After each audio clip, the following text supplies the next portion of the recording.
확실해? 정말 죽은 거 맞지? 걱정 마. 내 두 눈으로 똑똑히 봤어. 깊은 바닷속으로 가라앉는 거. 50억 보험금을 위해 아내를 바다에 수장시킨 그날 밤, 모자는 축배를 들었습니다. 그런데 말입니다.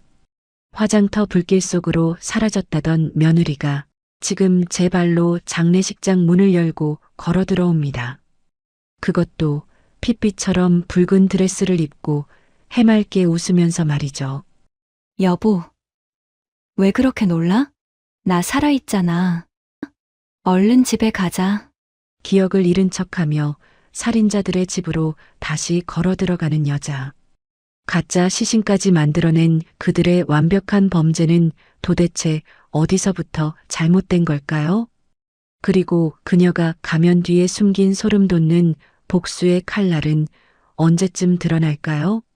시작하기 전에 무료로 눌러주시는 구독과 좋아요, 알림 설정은 똑순이 사랑방에 큰 힘이 됩니다. 지금 어디서 듣고 계신지 댓글 달아주세요. 그럼 지금부터 이야기를 시작하겠습니다. 향 냄새가 진동하는 장례식장은 검은 옷을 입은 사람들로 북적이고 있습니다. 하지만 이곳의 공기는 어딘가 모르게 들떠 있군요. 슬픔보다는 은밀한 속삭임이 더 크게 들리는 기이한 장례식입니다. 영정사진 속 윤세아는 환하게 웃고 있지만 정작 상주 자리에 선 남편 강현우의 얼굴은 흑빛이 되어 있습니다. 강현우가 마른 침을 꿀꺽 삼키며 넥타이를 거칠게 풀어 헤치는군요. 식은 땀이 줄줄 흐르는 이마를 손수건으로 닦아내며 강현우는 자꾸만 입구 쪽을 힐끔거립니다.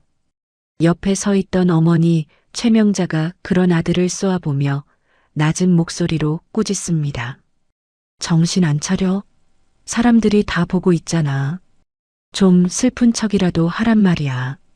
최명자의 목소리는 날카롭지만 표정은 짐짓 비통한 척 연기를 하고 있습니다. 검은 상복을 입고 있지만 손가락에는 굵은 금반지가 번쩍이고 있군요. 강현우가 떨리는 목소리로 대답합니다. 엄마, 나 무서워요. 진짜 괜찮은 거 맞냐고. 경찰이 알면 어떡해? 최명자가 주변을 살피며 강현우의 팔뚝을 꼬집습니다. 입 닥쳐. 이미 화장까지 다 끝났어. 뼈가루가 누구 건지 귀신도 모를 판에 네가 왜 떨어? 의사한테도 돈 먹였고 서류도 완벽해. 이제 보험금 50억이 내 손에 들어오는데 다 된 밥에 재 뿌릴 거야? 강현우는 어머니의 기세에 눌려 입을 다물지만 여전히 다리는 후들거리고 있습니다. 그때 조문객들 틈에서 한 여자가 걸어 나옵니다. 강현우의 비서이자 내연녀인 김유리입니다. 김유리는 남들의 눈을 피해 강현우의 손을 슬쩍 스치며 지나갑니다. 김유리의 입가에는 승자의 미소가 걸려 있습니다. 상무님, 고생 많으셨어요. 이제 우리 꽃길만 걸으면 돼요. 오늘 밤에 알죠? 김유리가 눈을 찡긋하며 속삭이자 강현우의 표정이 그제야 조금 풀어집니다. 강현우가 김유리의 엉덩이를 슬쩍 건드리며 속삭입니다. 그래, 조금만 참자. 이 지겨운 연극도 오늘이면 끝이야. 육개장 그릇을 비우던 조문객들이 수군거리는 소리가 들려옵니다. 젓가락질을 하던 중년 여성이 옆 사람을 툭 치며 말을 건넵니다. 근데 참 이상하지 않아? 사고 난 지 하루 만에 장례라니. 시신도 못 찾았다면서 관은 왜 저렇게 급하게 태웠대? 맞은편에 앉은 남자가 소주잔을 비우며 대꾸합니다. 그러게 말이야. 돈 냄새가 나지 않아? 저 집 며느리 보험금이 어마어마하다던데. 시어머니 표정 좀 봐.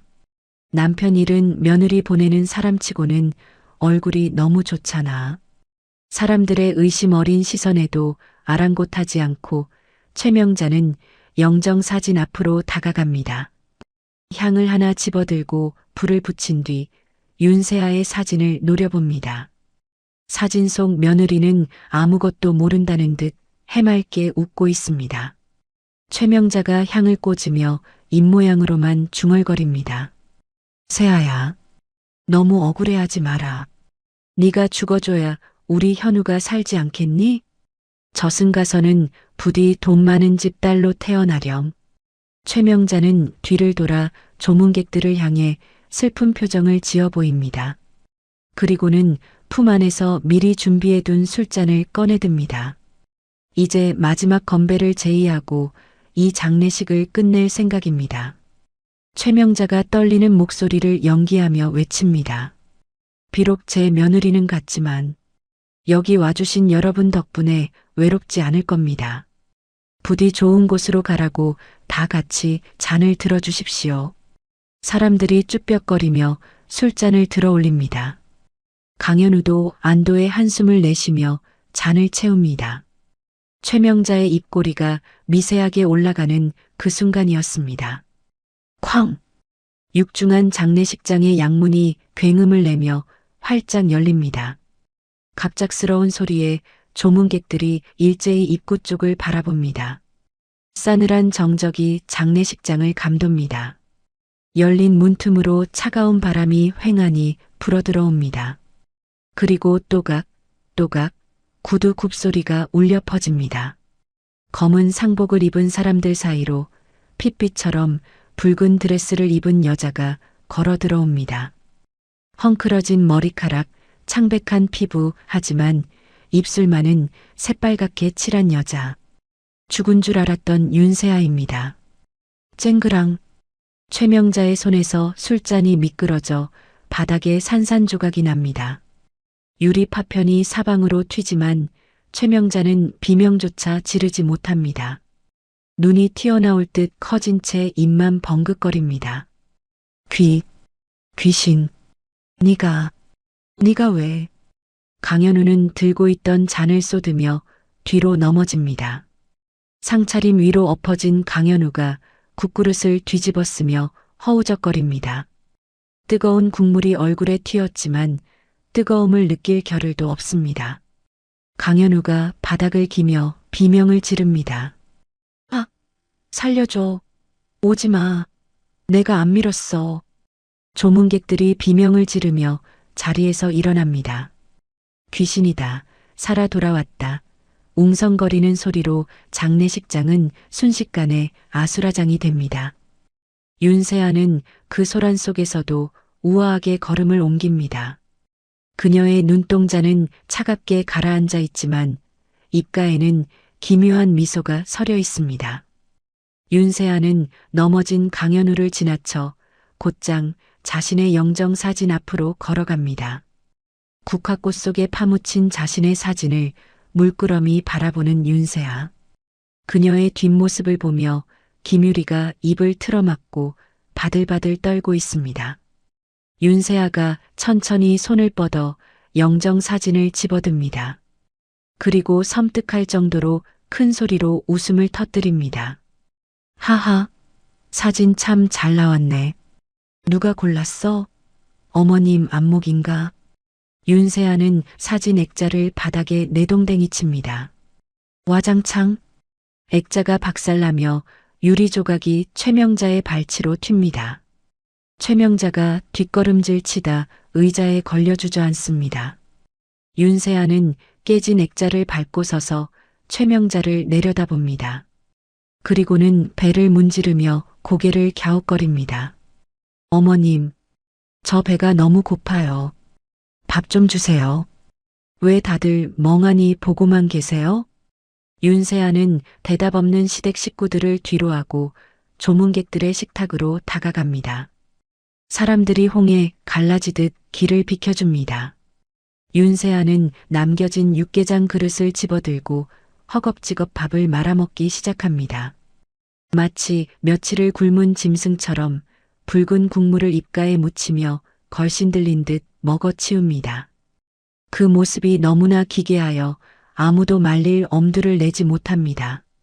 그때 신고를 받고 출동한 경찰들이 장례식장으로 들이닥칩니다. 무슨 일입니까? 사망자가 살아 돌아왔다는 신고를 받고 왔습니다. 형사가 윤세아에게 다가오자 밥을 먹던 윤세아가 숟가락을 떨어뜨립니다. 그리고 갑자기 머리를 감싸쥐며 고통스러운 표정을 짓습니다. 아, 머리가 깨질 것 같아요. 여기가 어디죠? 제가 왜 여기에 있는 거죠? 형사가 윤세아를 부축하며 묻습니다. 괜찮으십니까? 본인 이름이 뭡니까? 어떻게 된 일인지 기억나십니까? 윤세아는 겁에 질린 눈으로 강현우와 최명자를 번갈아 쳐다봅니다. 그리고는 아이처럼 울먹이며 말합니다. 저는 윤세아예요. 분명히 남편이랑 낚시를 갔었는데 발이 미끄러져서 바다에 빠졌어요. 눈을 떠보니 병원이었는데 사람들이 저를 여기로 데려왔어요. 무서워요. 남편은 어디 있죠? 윤세아의 완벽한 기억상실 연기에 형사들의 눈초리가 강현우에게 향합니다. 형사가 강현우에게 다가가 묻습니다. 이게 어떻게 된 겁니까? 부인이 살아있는데 사망 신고를 하고 장례를 치르다니요? 시신 확인은 제대로 한 겁니까? 강현우는 사색이 되어 말을 더듬습니다. 아니 그게 경찰서에서 시신을 찾았다고 연락이 와서 얼굴이 많이 훼손돼서 못 알아봤지만 옷이랑 신발이 제 아내 거랑 똑같아서 착오가 있었나 봅니다. 정말 몰랐습니다.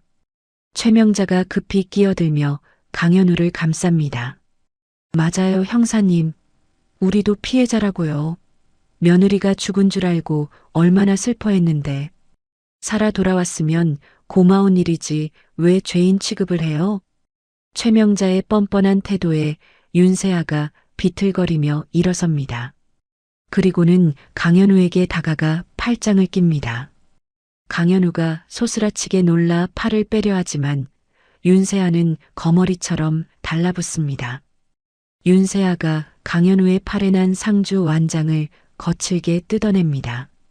여보, 이런 거 차고 있지 마. 나 살아있잖아. 당신 나 죽은 줄 알고 많이 놀랐지? 이제 괜찮아. 나랑 집에 가자. 응?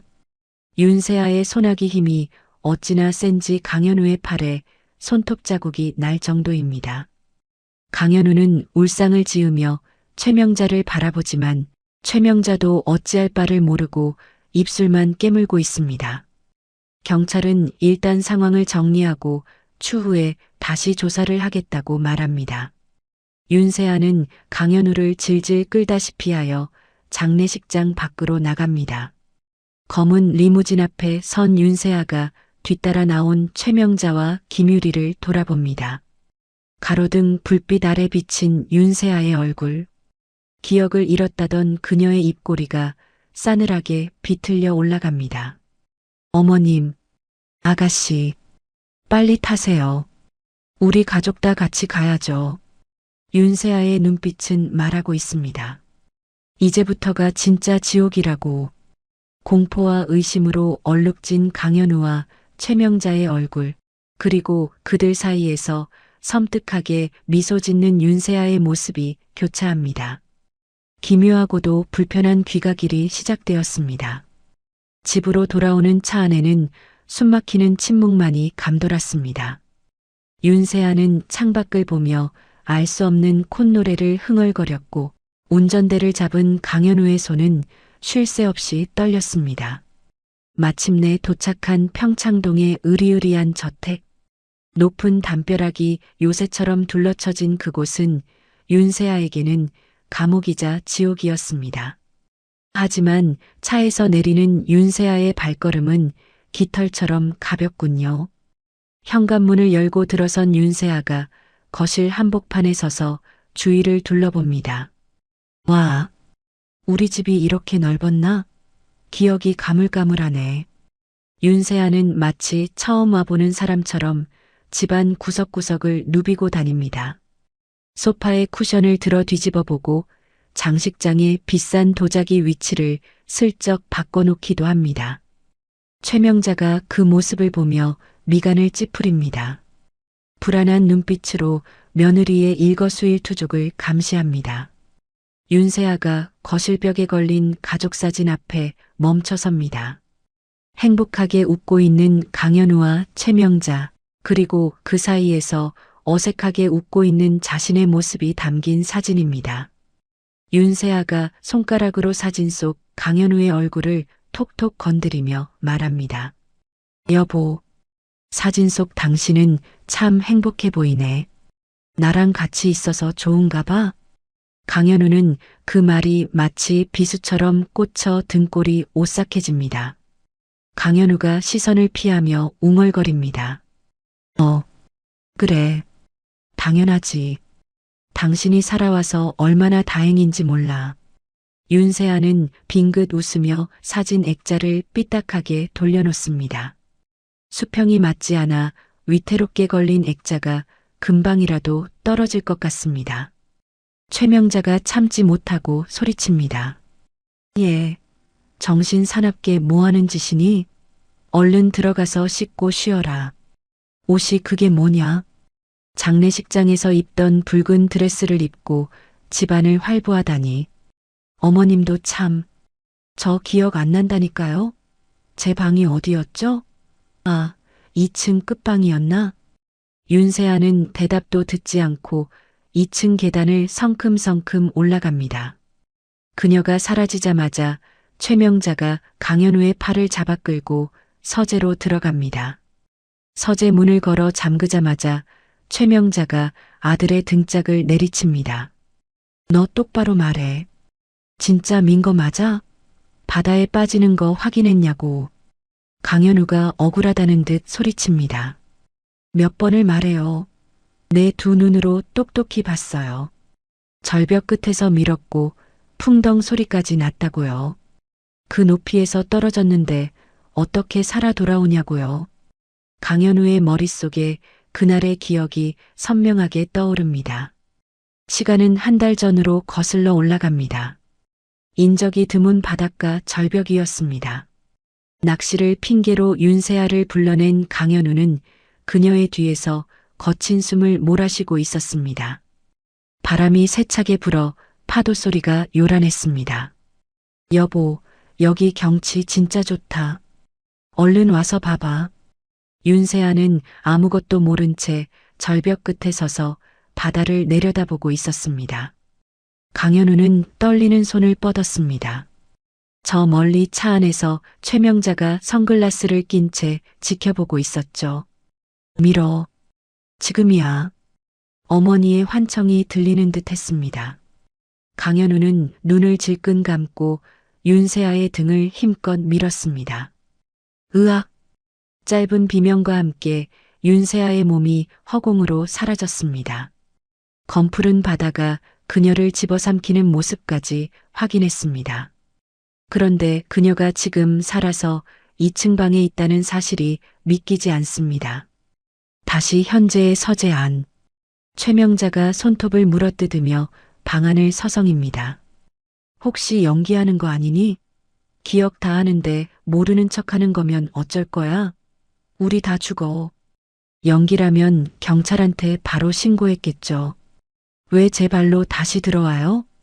진짜 머리가 어떻게 된 거 아닐까요? 아까 장례식장에서도 눈빛이 이상했잖아요. 모르겠다. 일단 지켜보자. 보험금 청구한 건 어떻게든 막아야 해. 보험사 조사관들이 냄새 맡으면 끝장이야. 내 처남한테 연락해서 가짜 시신 처리한 의사 입단속부터 시켜. 두 모자가 음모를 꾸미는 사이 밤은 깊어갑니다. 새벽 2시 정막이 감도는 거실. 강현우는 목이 타서 잠을 이루지 못하고 방을 나옵니다. 부엌으로 가서 냉장고 문을 열고 물병을 꺼냅니다. 차가운 물을 벌컥벌컥 들이키고 돌아서는 순간이었습니다. 흡! 강현우는 심장이 멎는 것 같아 입을 틀어막습니다. 거실 한복판, 달빛이 비치는 곳에 윤세아가 서 있습니다. 그런데 모습이 기괴합니다. 하얀 잠옷은 물에 흠뻑 젖어 바닥으로 물방울이 뚝뚝 떨어지고 있습니다. 머리카락은 미역처럼 얼굴에 달라붙어 있고 맨발인 발치에는 물웅덩이가 고여 있습니다. 누구?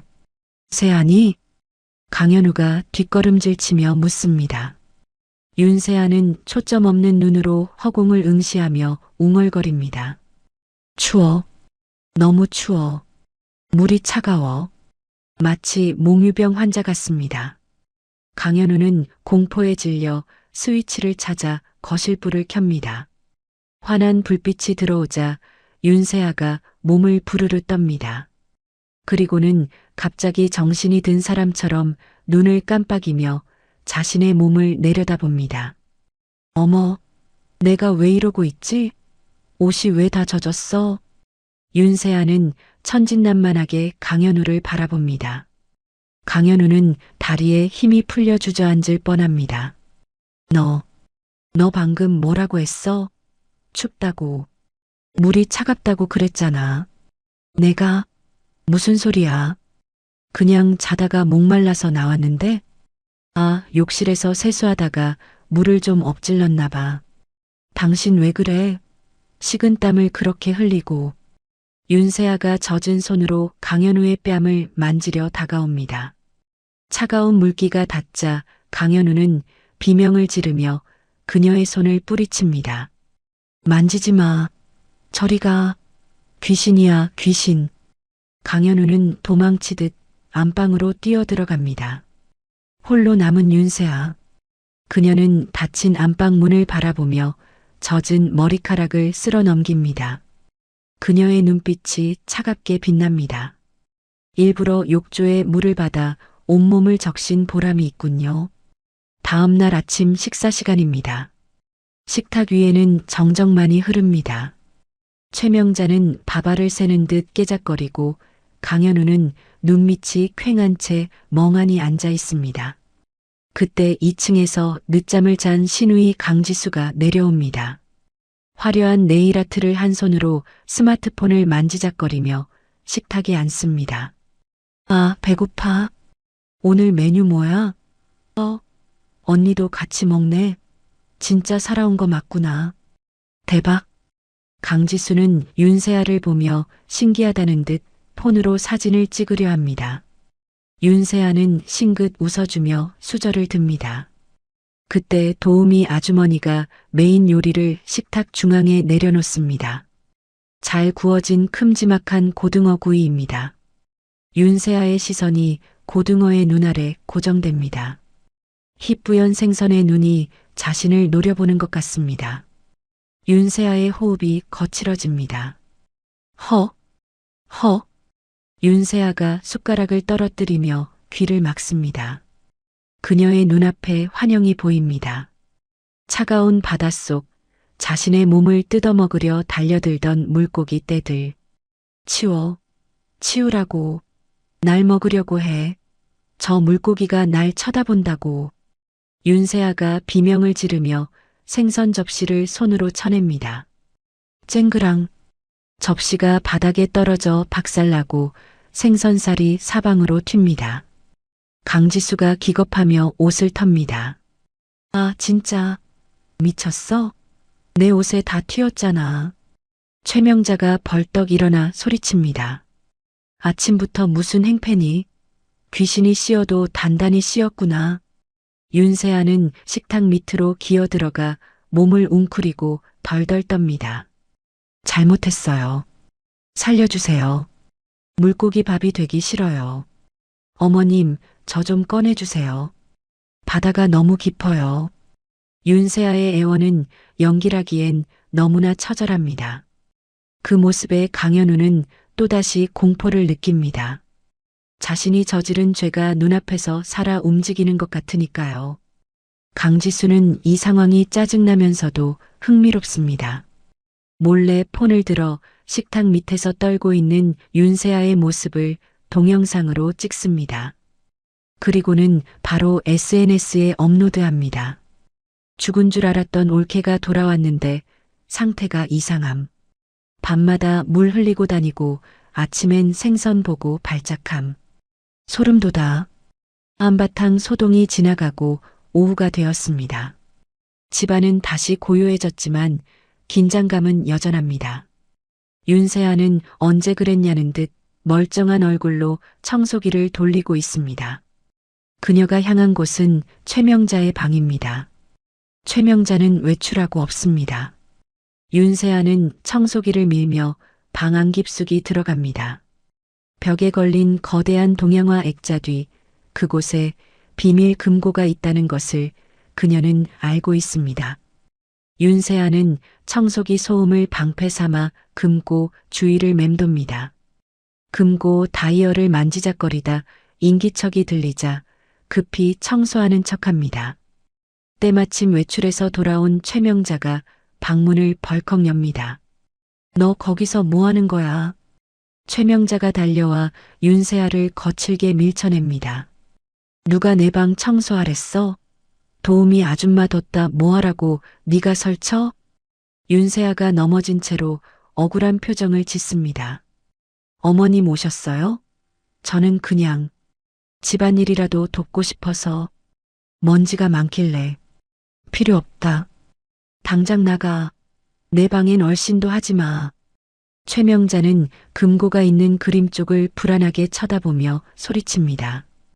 윤세아는 죄송하다며 고개를 숙이고 방을 나갑니다. 하지만 돌아선 그녀의 얼굴에는 회심의 미소가 번집니다. 최명자가 저렇게 과민 반응을 하는 걸 보니 이중 장부와 비자금 내역이 저 안에 있는 게 확실합니다. 최명자는 윤세아가 나간 뒤에도 분이 풀리지 않아 씩씩거립니다. 어딘가로 전화를 겁니다. 자주 찾는 무당집입니다. 보살님 접니다. 네, 일이 꼬여도 단단히 꼬였어요.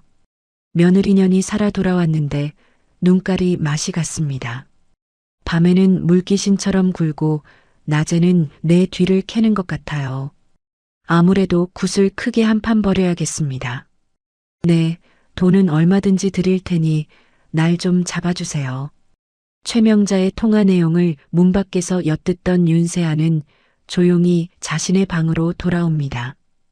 어둠이 깔린 방 안 윤세아는 침대 밑 깊숙한 곳에 숨겨두었던 스마트폰을 꺼냅니다.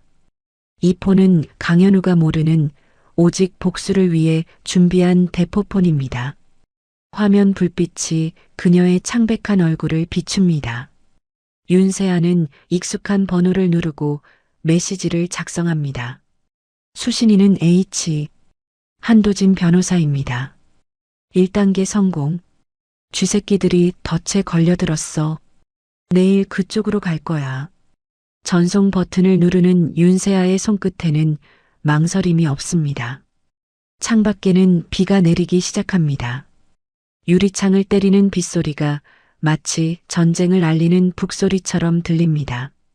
윤세아는 창문에 비친 자신의 모습을 바라보며 나직이 중얼거립니다. 강현우, 최명자. 이제부터가 진짜 시작이야. 너희들이 좋아하는 돈, 그 돈 때문에 피 말라 죽는 게 어떤 건지 보여줄게.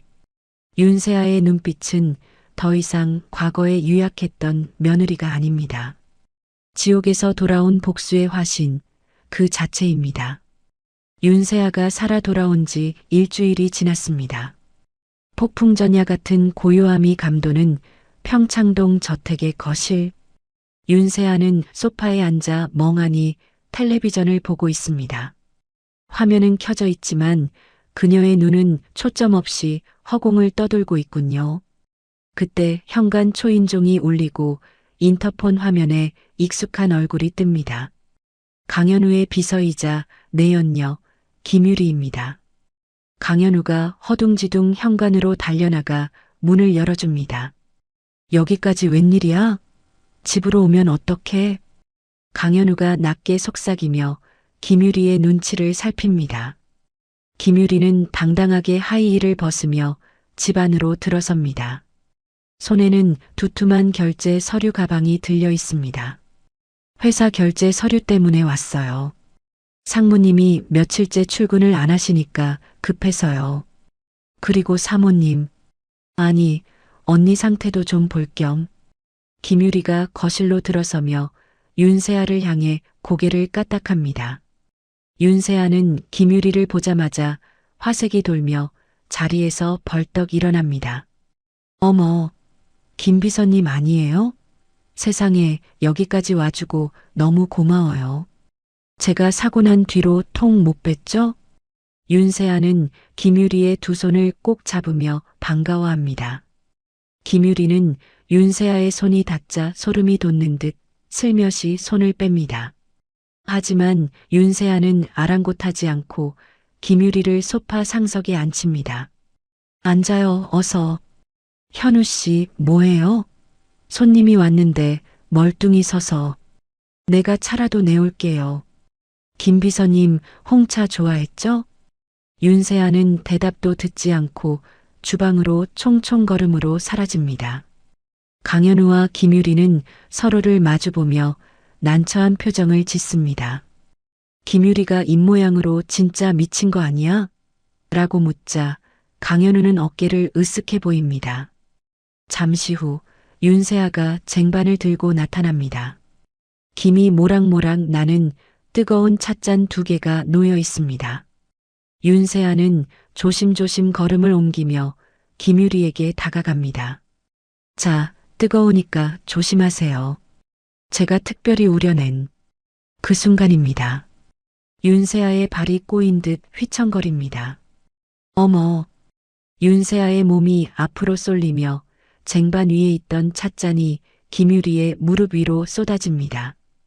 펄펄 끓는 붉은 홍차가 김유리의 얇은 스커트 위를 덮칩니다. 아, 뜨거워. 김유리가 비명을 지르며 벌떡 일어납니다.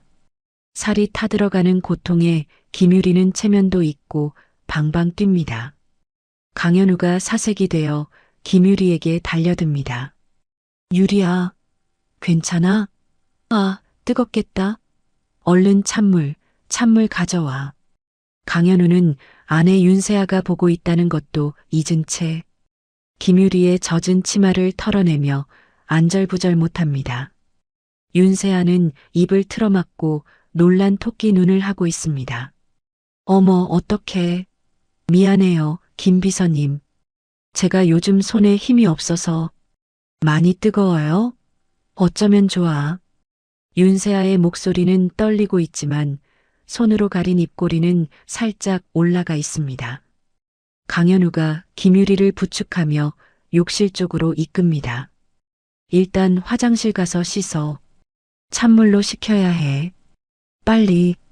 김유리는 고통스러운 표정으로 강현우의 부축을 받으며 욕실로 절뚝거립니다. 욕실 문이 닫히자 거실에는 윤세아 혼자 남습니다. 윤세아의 표정이 순식간에 차갑게 변합니다. 소파 위에 덩그러니 놓인 김유리의 명품 가방. 윤세아는 재빠르게 가방을 집어듭니다. 가방 안을 뒤적거려 안감 깊숙한 곳을 찾습니다. 주머니에서 콩알만 한 검은 물체를 꺼냅니다. 고성능 도청기입니다. 윤세아는 도청기를 가방 안감 터진 틈새로 깊숙이 밀어넣습니다. 그리고 아무 일도 없었다는 듯 가방을 제자리에 내려놓습니다. 심장이 쿵쿵 뛰지만 손놀림은 매끄럽습니다. 잠시 후 젖은 치마를 닦아낸 김유리와 강현우가 욕실에서 나옵니다. 김유리의 허벅지는 붉게 부어올라 있습니다. 김유리가 도끼 어린 눈으로 윤세아를 노려보려다 억지로 표정을 관리합니다. 괜찮아요. 실수하실 수도 있죠. 제가 옷을 좀 갈아입어야 할 것 같은데. 그때입니다. 딩동. 현관 벨소리가 날카롭게 울립니다. 이 시간에 올 사람이 없는데 누구일까요? 최명자가 2층에서 내려오며 짜증 섞인 목소리로 묻습니다. 누구냐? 시끄럽게. 도우미 아주머니가 인터폰을 확인하더니 당황한 얼굴로 말합니다. 저 변호사라고 하시는데요. 주인 어른을 뵙겠다고. 강현우와 최명자가 의아한 표정으로 현관을 바라봅니다. 문이 열리고 훤칠한 키의 남자가 들어옵니다. 딱 떨어지는 네이비색 수트를 입고 한 손에는 서류 가방을 든 남자. 한도진입니다. 날카로운 눈매와 다부진 인매가 예사롭지 않은 기운을 풍깁니다. 한도진이 거실 중앙으로 걸어 들어와 정중하지만 딱딱하게 고개를 숙입니다. 안녕하십니까? 법무법인 정의의 한도진 변호사입니다. 최명자가 팔짱을 끼며 쏘아붙입니다. 변호사? 우리 집에 무슨 볼일이죠? 우린 변호사 부른 적 없는데. 한도진은 여유롭게 미소 지으며 품 안에서 서류 봉투를 꺼냅니다. 그리고 탁자 위에 서류를 툭 던지듯 내려놓습니다. 부르신 적은 없겠지만 갚으실 돈은 있으시죠?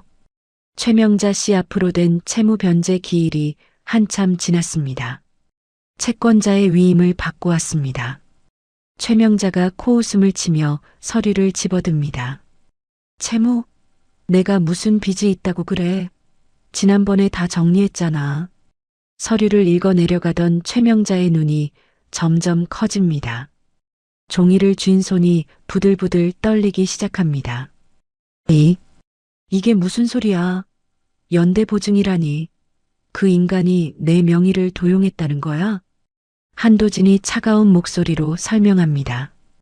도용이 아니라 직접 도장 찍어주신 겁니다. 5년 전 강남 땅 매입할 때 쓰셨던 인감도장 맞습니다. 원금의 연체 이자까지 합치면 지금 사시는 이 집을 팔아도 모자랄 겁니다. 말도 안 돼. 이건 사기야. 난 모르는 일이라고. 최명자가 서류를 박박 찢으려 하자 한도진이 재빨리 그녀의 손목을 낚아챕니다. 강한 악력에 최명자가 비명을 지르며 손을 놓습니다. 함부로 훼손하시면 공문서 위조 및 손괴죄가 추가됩니다. 지금 당장 상환 계획을 말씀하시지 않으면 내일 당장 이 집에 압류 집행 들어옵니다. 한도진이 주변의 고가 도자기와 미술품들을 눈으로 훑습니다. 저 고려청자랑 벽에 걸린 이우한 화백 그림. 저것들부터 빨간 딱지 붙겠군요. 자신의 분신과도 같은 미술품들에 압류 딱지가 붙는다는 말에 최명자의 얼굴이 하얗게 질립니다. 옆에서 지켜보던 강현우가 나서며 소리칩니다. 이보세요. 말씀이 너무 지나치신 거 아닙니까? 우리가 돈 떼먹는 사람들도 아니고 내가 알아서 해결할 테니까 당장 나가요. 한도진이 강현우를 천천히 돌아봅니다. 그의 눈빛에 경멸이 스칩니다. 강현우 상무님, 회사 사정도 안 좋으시던데 해결이 되시겠습니까? 최근에 분식회계로 적자를 흑자로 둔갑시킨 정황도 파악하고 있습니다만 강현우가 꿀먹은 벙어리처럼 입을 다뭅니다. 자신의 치부까지 꿰뚫고 있는 이 남자가 두려워집니다. 김유리도 상황이 심상치 않음을 직감하고 슬금슬금 뒷걸음질 칩니다. 최명자가 비틀거리며 강현우의 옷자락을 잡습니다. 현우야, 일단 방으로 가자. 변호사 양반, 잠깐만 기다려요. 우리끼리 상의 좀 할 테니까. 최명자와 강현우 그리고 김유리까지 쫓기듯 안방으로 들어갑니다. 거실에는 이제 윤세아와 한도진 두 사람만이 남았습니다. 무거운 침묵이 흐릅니다. 하지만 두 사람의 눈빛은 뜨겁게 얽힙니다. 한도진이 주위를 살피더니 윤세아에게 한 걸음 다가갑니다. 그의 표정에서 냉기가 사라지고 걱정과 안도가 섞인 따뜻함이 번집니다. 한도진이 품 안에서 명함 지갑을 꺼냅니다. 혹시라도 법적인 도움이 필요하시면 연락 주십시오. 제 명함입니다. 한도진이 윤세아에게 명함을 건네는 척하며 그녀의 손을 잡습니다. 윤세아의 손바닥 안으로 차가운 금속성의 물건이 전해집니다. 엄지손가락만 한 초소형 카메라가 담긴 USB입니다. 윤세아는 자연스럽게 주먹을 쥐어 USB를 숨깁니다. 두 사람의 손끝이 찰나의 순간 스칩니다. 한도진이 윤세아의 눈을 깊이 바라보며 나직하게 말합니다. 혼자가 아닙니다. 버티셔야 합니다. 윤세아가 미세하게 고개를 끄덕입니다. 그녀의 눈가에 맺힌 물기를 한도진이 애써 외면하며 돌아섭니다. 그때 안방 문이 열리고 최명자가 나옵니다. 얼굴은 흑빛이지만 목소리에는 도끼가 서려 있습니다. 일주일만 시간을 줘요. 어떻게든 현금 마련해 놓을 테니까. 대신 암윤이 뭐니 헛소리하고 다니면 명예훼손으로 고소할 줄 알아요. 한도진이 깎듯이 고개를 숙입니다. 알겠습니다. 딱 일주일 드립니다. 그 안에 입금 확인 안 되면 바로 집행관 대동하고 오겠습니다.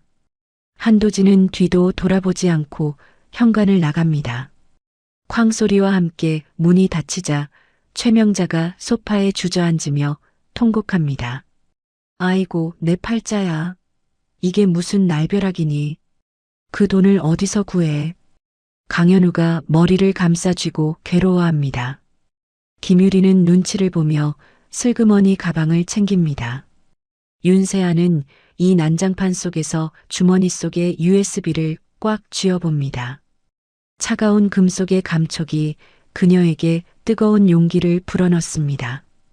윤세아는 울고 있는 최명자에게 다가가 등을 토닥이며 말합니다. 어머님, 너무 걱정 마세요. 다 잘 될 거예요. 제가 있잖아요. 윤세아의 위로는 따뜻하지만 그 눈은 한없이 차갑습니다. 거실 창밖으로 멀어지는 한도진의 차가 보입니다. 이제 본격적인 게임이 시작되었습니다. 집 안에는 도청기가 심어졌고 곧 카메라가 설치될 것입니다. 윤세아는 입술을 깨물며 다짐합니다. 이 집구석의 모든 비밀을 낱낱이 까발려 주겠노라고. 시간은 한 달 전으로 거슬러 올라갑니다. 비바람이 몰아치던 어느 외딴 섬의 해안가입니다. 거친 파도가 바위를 집어삼킬 듯 으르렁거리고 있군요. 낚시 장비를 챙겨 철수하려던 한도진의 눈에 무언가 들어옵니다. 파도에 떠밀려온 하얀 물체. 사람입니다. 한도진은 낚싯대를 내팽개치고 빗속을 뚫고 달려갑니다. 모래사장 위에 널브러진 여자는 창백하다 못해 푸른빛을 띠고 있습니다. 바로 윤세아입니다. 한도진이 다급하게 윤세아의 코 밑에 손가락을 대봅니다. 미약하지만 숨이 붙어 있습니다. 이보세요. 정신 차리세요. 여보세요. 한도진은 윤세아를 평평한 곳에 눕히고 기도를 확보합니다. 흉부 압박을 시작하는 그의 손길이 다급하면서도 절도 있게 움직입니다. 하나, 둘, 셋. 빗물이 한도진의 얼굴을 타고 흘러내려 윤세아의 뺨 위로 떨어집니다. 얼마나 지났을까요? 윤세아의 몸이 쿨럭하고 크게 들썩입니다. 입에서 바닷물이 한 움큼 쏟아져 나옵니다. 콜록, 쿨럭, 헉, 헉. 윤세아가 거친 숨을 몰아쉬며 눈을 뜹니다. 하지만 그녀의 눈에 비친 것은 구조자가 아닌 공포 그 자체입니다. 윤세아가 한도진의 멱살을 잡으며 비명을 지릅니다. 살려줘. 잘못했어. 안 할게. 이혼해줄게. 밀지 마. 공포에 질려 허우적거리는 윤세아를 한도진이 단단히 붙잡습니다. 그는 자신의 재킷을 벗어 덜덜 떠는 그녀의 어깨를 감싸줍니다. 괜찮습니다. 여기는 육지예요. 당신은 살았습니다. 아무도 당신을 해치지 못합니다.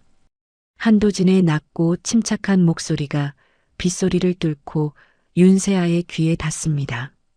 그제야 윤세아는 초점을 되찾고 한도진을 바라봅니다. 그녀의 눈에서 뜨거운 눈물이 왈칵 쏟아집니다. 장면이 바뀌어 허름한 민박집 방 안입니다. 따뜻한 아랫목에 앉은 윤세아는 몸을 녹이며 자신이 겪은 일을 털어놓습니다. 남편이 낚시 여행을 가자고 했던 일, 절벽 끝에서 등을 떠밀던 손길, 그리고 시어머니의 차가운 웃음소리까지. 이야기를 듣는 한도진의 주먹이 하얗게 질릴 정도로 꽉 쥐어집니다. 윤세아의 이야기가 끝나자 긴 침묵이 흐릅니다. 한도진이 무겁게 입을 엽니다. 최명자, 그 여자를 압니다. 윤세아가 놀란 눈으로 고개를 듭니다. 어머님을 아세요? 저희 부모님도 그 여자에게 당했습니다. 10년 전 기획 부동산 사기로 전 재산을 날리셨죠. 아버지는 화병으로 돌아가시고 어머니는 충격을 이기지 못해 스스로 목숨을 끊으셨습니다. 한도진의 눈가가 붉어집니다. 그는 평생을 복수만을 위해 살아왔습니다. 법을 공부하고 변호사가 된 것도 오직 최명자를 무너뜨리기 위해서였습니다. 그런데 바다가 그 여자에게 가장 큰 원한을 가진 윤세아를 자신에게 보내준 것입니다. 한도진이 윤세아의 손을 조심스럽게 잡습니다. 제가 돕겠습니다. 그 사람들이 지은 죄 낱낱이 밝혀서 죄값을 치르게 합시다. 당신이 잃어버린 인생 제가 되찾아드리겠습니다. 윤세아는 한도진의 손을 맞잡으며 고개를 끄덕입니다. 그날 밤 두 사람은 낡은 민박집에서 복수의 칼날을 갈았습니다. 서로의 상처를 보듬으며 단단한 연대를 맺은 것입니다. 다시 현재 평창동 저택의 거실입니다. 윤세아는 한도진에게 받은 초소형 카메라를 손에 쥐고 있습니다. 집안에는 아무도 없습니다. 지금이 기회입니다. 윤세아는 거실 장식장으로 다가갑니다. 화려한 도자기들 사이에 교묘하게 카메라 렌즈가 밖을 향하도록 설치합니다. 손에 땀이 배어 자꾸만 미끄러집니다. 침착해. 윤세아, 넌 할 수 있어. 심호흡을 한 번 하고 이번에는 강현우의 서재로 향합니다. 서재 책꽂이 틈새, 책과 책 사이에 카메라를 밀어넣습니다. 책상의 각도와 소파가 한눈에 들어오는 완벽한 위치입니다. 설치를 마치고 돌아서는데 현관문 열리는 소리가 들립니다. 윤세아는 재빨리 서재를 빠져나와 제 방으로 들어갑니다. 심장이 터질 듯 쿵쿵거립니다. 이제 덫은 놓았습니다. 미끼를 던질 차례입니다. 윤세아는 책상에 앉아 펜을 듭니다. 강현우의 의심병을 자극할 결정적인 메모를 작성합니다. SC은행 김유리 명의 계좌로 5억 이체 완료. 비행기 티켓 예약 확인. 마치 김유리가 강현우 몰래 비자금을 빼돌려 도망가려는 듯한 정황이 담긴 위조 메모입니다. 윤세아는 이 메모를 강현우가 자주 보는 서재 책상 위 노트북 사이에 살짝 끼워둡니다. 그리고는 자신의 방으로 돌아와 이어폰을 꽂습니다. 김유리의 가방에 넣어둔 도청기가 작동하기 시작합니다. 저녁이 되고 강현우가 퇴근해 돌아옵니다. 어두운 표정으로 서재에 들어간 강현우. 잠시 후 쾅 하고 책상을 치는 소리가 들려옵니다. 윤세아의 입꼬리가 올라갑니다. 미끼를 물었습니다. 강현우가 거친 숨을 몰아쉬며 어딘가로 전화를 겁니다. 너 어디야? 당장 집으로 와. 잔말 말고 튀어오라고. 30분 후 김유리가 허겁지겁 집으로 달려옵니다. 강현우는 김유리를 보자마자 서재로 끌고 들어갑니다. 윤세아는 방문을 살짝 열어두고 숨죽여 그들의 대화를 엿듣습니다. 물론 더 생생한 소리는 이어폰을 통해 들려오고 있습니다. 상무님 왜 그러세요? 갑자기 오라고 하시고. 너 나 몰래 딴 주머니 찼어? 이체 내역 이거 뭐야? 나랑 엄마 감옥 보내놓고 너 혼자 해외로 튀려고 했어? 강현우가 메모를 김유리의 얼굴에 집어던집니다. 김유리는 영문을 모른 채 종이를 주워듭니다. 이게 무슨 소리예요? 5억이라니? 난 이런 적 없어요. 이거 누가 꾸민 거예요? 시끄러워. 내가 모를 줄 알아? 요즘 내 전화도 잘 안 받고 뒤에서 딴짓하는 거 다 알아. 네가 인간이야? 내가 널 믿고 무슨 짓까지 했는데. 강현우의 목소리가 점점 커집니다. 이성을 잃은 강현우의 눈에는 핏발이 서 있습니다. 김유리도 억울함에 소리를 지릅니다. 저 진짜 아니라고요. 상무님이야말로 저 의심하고 사람 붙였어요? 어떻게 저한테 이럴 수가 있어요? 닥쳐. 내가 너 때문에, 그 돈 50억 때문에. 강현우가 잠시 숨을 고르더니 결정적인 말을 내뱉습니다. 윤세아가 숨을 죽이고 녹음 버튼을 다시 한번 확인하는 순간입니다. 내가 너랑 잘 먹고 잘 살아보겠다고 멀쩡한 내 와이프까지 바다에 밀어버렸어. 살인자가 되는 거 감수하고 널 택했는데 네가 내 뒤통수를 쳐? 김유리가 기가 막힌다는 듯 코웃음을 칩니다. 누가 밀라고 등 떠밀었어요? 본인이 돈 욕심나서 해놓고 왜 나한테 뒤집어 씌워요? 그리고 어머니가 시키신 거잖아요. 뭐야? 너 말 다 했어? 그래, 다 같이 죽자. 경찰에 다 불어버릴 거야. 서재 안에서는 물건이 부서지고 고성이 오가는 난투극이 벌어집니다. 윤세아는 조용히 이어폰을 뺍니다. 확실합니다. 강현우의 입으로 직접 살인을 시인했고 김유리 또한 범행을 알고 있었다는 사실이 녹음되었습니다. 게다가 최명자의 사주가 있었다는 내용까지 담겼군요. 이보다 더 완벽한 증거는 없습니다. 윤세아는 창가로 다가가 밖을 내다봅니다. 밤하늘에 번개가 번쩍이더니 굵은 빗줄기가 쏟아지기 시작합니다. 마치 한 달 전 그녀가 죽음의 문턱에서 살아 돌아오던 그날 밤처럼 말이죠. 띠링. 문자 메시지가 도착합니다. 한도진입니다.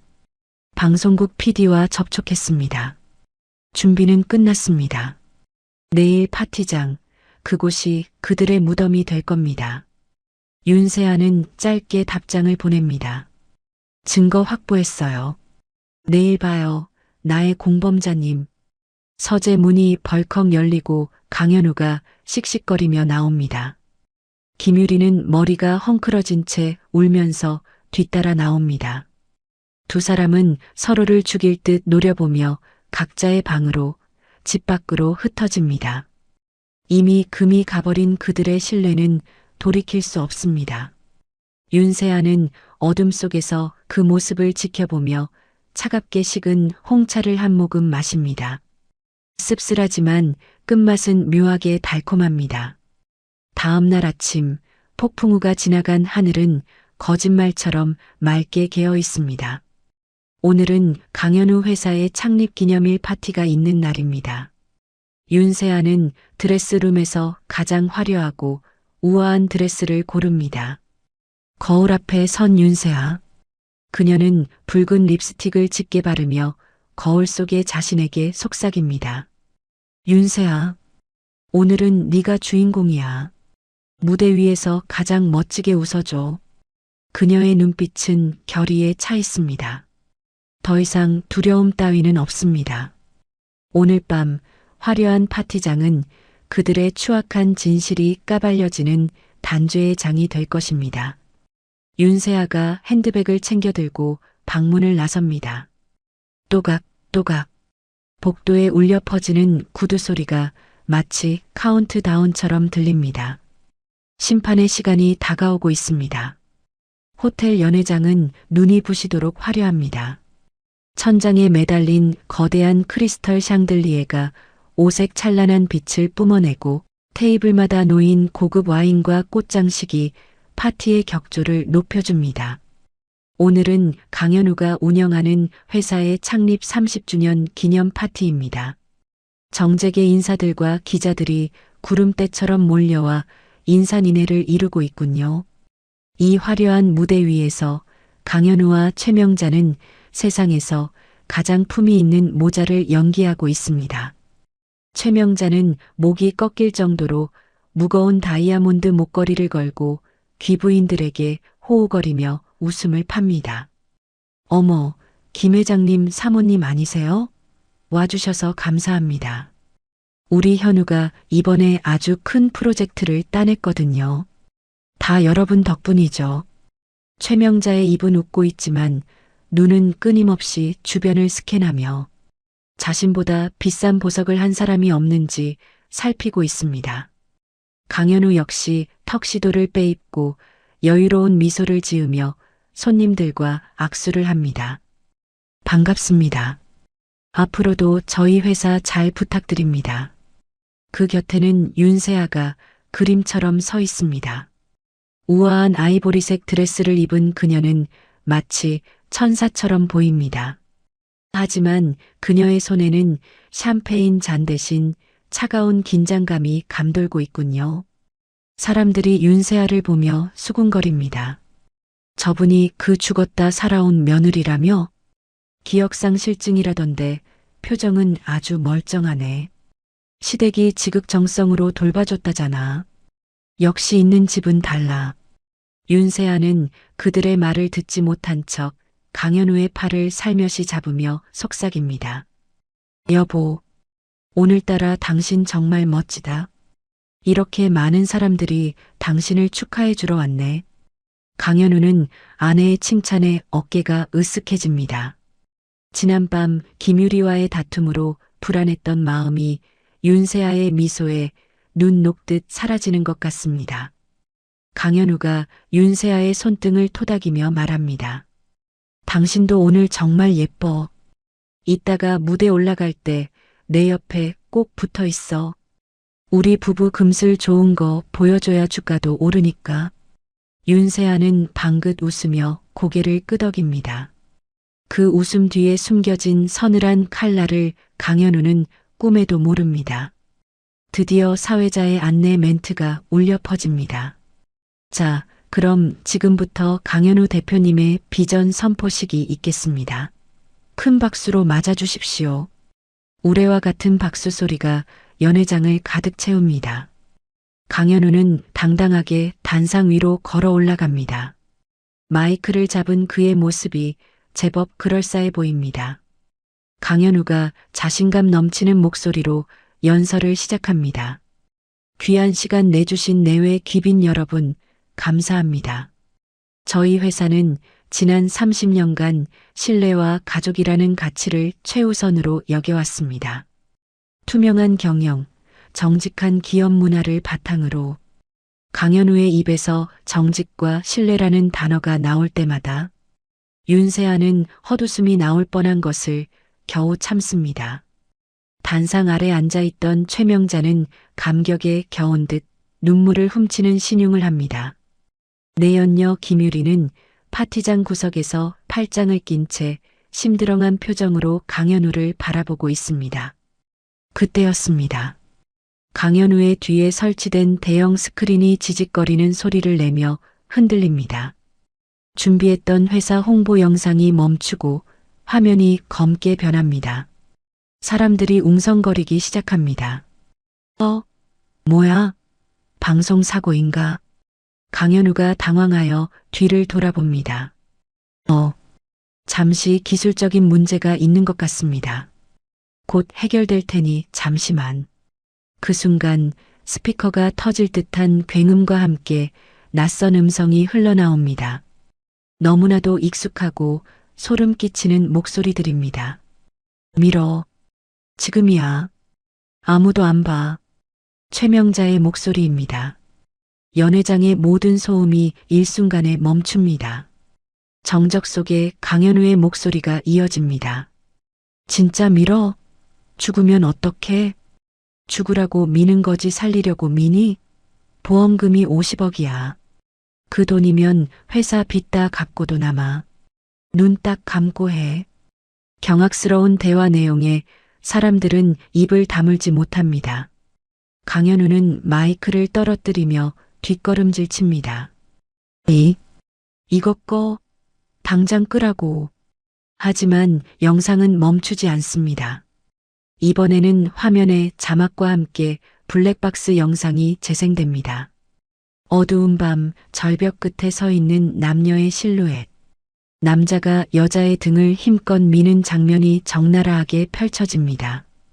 그리고 이어지는 소름 끼치는 비명소리. 야! 어제 윤세아가 스마트워치에서 추출한 자신이 떨어지던 순간의 비명입니다. 연회장은 순식간에 공포의 도가니로 변합니다. 비명소리에 놀란 사람들이 자리에서 벌떡 일어납니다. 기자들은 본능적으로 카메라를 들어 강현우를 향해 셔터를 눌러댑니다. 이거 뭡니까? 대표님, 사실입니까? 부인을 살해하려 했다는 게 맞습니까? 플래시 세례가 기관총처럼 터집니다. 강현우는 두 손으로 얼굴을 가리며 소리칩니다. 아니야. 조작이야. 누가 날 음해하려고 만든 가짜 영상이야. 그때 천장의 환풍구가 열리며 하얀 종이 뭉치들이 눈처럼 쏟아져 내립니다. 수천 장의 전단지가 사람들의 머리 위로, 테이블 위로 흩뿌려집니다. 사람들이 떨어진 종이를 집어듭니다. 그곳에는 강현우와 최명자가 저지른 이중장부, 탈세 내역, 그리고 김유리 명의로 빼돌린 비자금 계좌 내역이 상세하게 인쇄되어 있습니다. 최명자는 날아오는 종이를 허공에서 낚아채 읽어보다가 비명을 지릅니다. 이게 다 뭐야? 내 장부가 왜 여기 있어? 최명자는 충격을 이기지 못한 척 가슴을 부여잡고 쓰러지는 연기를 합니다. 아이고, 나 죽네. 사람 잡아. 하지만 아무도 그녀를 부축하지 않습니다. 오히려 경멸 어린 시선으로 바라보며 수군거릴 뿐입니다. 혼란의 소용돌이 속에서 단 한 사람만이 침착합니다. 윤세아입니다. 그녀는 천천히 단상 위로 올라갑니다. 떨고 있는 강현우에게 다가가 바닥에 떨어진 마이크를 집어듭니다. 윤세아의 눈에는 그렁그렁 눈물이 맺혀 있습니다. 그녀가 떨리는 목소리로 말합니다. 여러분, 저 영상 속의 여자가 바로 접니다. 좌중이 숨을 죽이고 윤세아를 주목합니다. 윤세아의 뺨 위로 눈물 한 방울이 또르르 흘러내립니다. 완벽한 비련의 여주인공입니다. 저는 기억을 잃은 게 아닙니다. 너무 무서워서 저 사람들이 또 저를 죽일까봐 기억을 잃은 척 숨죽여 살았습니다. 남편과 시어머니가 돈 때문에 저를 차가운 바다로 밀어버렸습니다. 윤세아가 강현우를 손가락으로 가리키며 오열합니다. 어떻게 가족한테 그럴 수가 있어? 내가 당신들을 얼마나 믿었는데. 윤세아의 절규에 사람들은 분노합니다. 여기저기서 욕설과 야유가 터져나옵니다. 저런 천하의 나쁜 놈들. 경찰 불러. 살인 미수범이다. 궁지에 몰린 강현우가 붉게 충혈된 눈으로 윤세아를 노려봅니다. 그는 더 이상 이성적인 판단을 할 수 없는 상태입니다. 모든 것이 끝났다는 절망감은 곧 광기로 변합니다. 강현우가 윤세아에게 달려듭니다. 닥쳐. 이 미친년아. 네가 다 꾸민 짓이지? 죽어. 그냥 죽어버려. 강현우가 윤세아의 목을 조르기 시작합니다. 생방송으로 중계되는 카메라 앞에서 살인 미수범이 또다시 살인을 시도하는 장면이 전국에 송출됩니다. 윤세아는 반항하지 않고 그의 손에 목이 졸리는 채로 카메라를 응시합니다. 그녀의 눈빛은 말하고 있습니다. 그래, 더 해봐. 내 무덤을 더 깊게 파봐. 단상 아래에 있던 경호원들이 뒤늦게 뛰어 올라와 강현우를 제압합니다. 놓아. 이거 안 나? 저 여자 죽여버릴 거야. 바닥에 처박힌 강현우가 짐승처럼 울부짖습니다. 한편 구석에 숨어있던 김유리에게도 기자들이 몰려듭니다. 전단지에 그녀의 이름과 계좌가 적혀 있었기 때문입니다. 김유리는 카메라가 들이대자 겁에 질려 소리칩니다. 난 아니에요. 난 시키는 대로 했을 뿐이라고요. 강현우가 시켰어요. 안 하면 해고하겠다고 협박했단 말이에요. 자신만 살겠다며 강현우를 팔아넘기는 김유리의 모습이 적나라하게 방송을 탑니다. 쓰러진 척 눈을 감고 있던 최명자는 상황이 불리해지자 슬그머니 일어나 도망치려 합니다. 하지만 이미 분노한 주주들이 그녀의 앞을 가로막습니다. 이사님, 어디 가십니까? 해명하셔야죠. 내 돈 다 어디다 빼돌렸어. 최명자는 사람들에게 둘러싸여 머리채를 잡히고 옷이 찢깁니다. 고상한 척하던 귀부인의 모습은 온데간데없고 욕심 많은 노파에 추한 민낯만이 남았습니다. 경호원들에게 끌려나가는 강현우, 사람들 틈에서 비명을 지르는 최명자, 엉엉 울며 변명하는 김유리. 파티장은 그야말로 아수라장입니다. 윤세아는 헝클어진 옷매를 다듬으며 그 광경을 내려다봅니다. 그때 군중 틈에서 자신을 바라보는 한도진과 눈이 마주칩니다. 한도진은 묵묵히 고개를 끄덕여 보입니다. 잘했어요. 완벽했습니다. 라는 무언의 신호입니다. 윤세아는 경호원에게 끌려가는 강현우에게 다가갑니다. 발버둥치는 강현우의 귀에 대고 나직하게 속삭입니다. 여보, 이건 시작에 불과해. 감옥에서 기대해. 내가 보내줄 선물이 아직 많이 남았거든. 윤세아의 싸늘한 미소를 본 강현우는 공포에 질려 몸을 부르르 떱니다. 너. 말을 잇지 못하는 강현우를 뒤로하고 윤세아는 당당하게 무대 계단을 내려옵니다. 쏟아지는 플래시 세례가 마치 그녀의 승리를 축하하는 폭죽처럼 터집니다. 가장 빛나는 순간에 가장 행복했던 시절의 가족사진이 스크린에 띄워집니다. 그리고 곧이어 그 사진이 불길에 활활 타오르는 영상으로 바뀝니다. 윤세아는 뒤도 돌아보지 않고 파티장을 빠져나갑니다. 그녀의 붉은 구두 소리가 또각또각 경쾌하게 울려 퍼집니다. 이제 쥐새끼들을 완전히 밟아버릴 마지막 단계만이 남았습니다. 화려했던 파티장은 아수라장이 되어 뒤로 멀어집니다. 윤세아는 호텔 로비를 빠져나와 지하 주차장으로 향하는 엘리베이터에 몸을 씻습니다. 승강기 거울에 비친 그녀의 모습은 흐트러짐 없이 우아하지만 이마에는 식은땀이 송골송골 맺혀 있습니다. 심장이 쿵쿵 뛰는 소리가 귀를 울릴 정도로 긴장감이 감돕니다. 그녀는 떨리는 손으로 핸드백에서 스마트폰을 꺼내 한도진에게 짧은 문자를 보냅니다. 미끼를 물었어. 주차장 B3구역으로 와줘요. 준비해둔 차가 보일 거예요.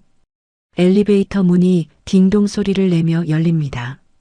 습하고 차가운 지하 주차장의 공기가 훅 끼쳐옵니다. 방금 전까지 있었던 파티장의 온기와는 전혀 다른 서늘하고 음산한 기운입니다. 텅 빈 주차장에는 간간히 차들이 지나가는 소리만 웅웅거리며 울릴 뿐 무거운 적막감이 감돌고 있군요.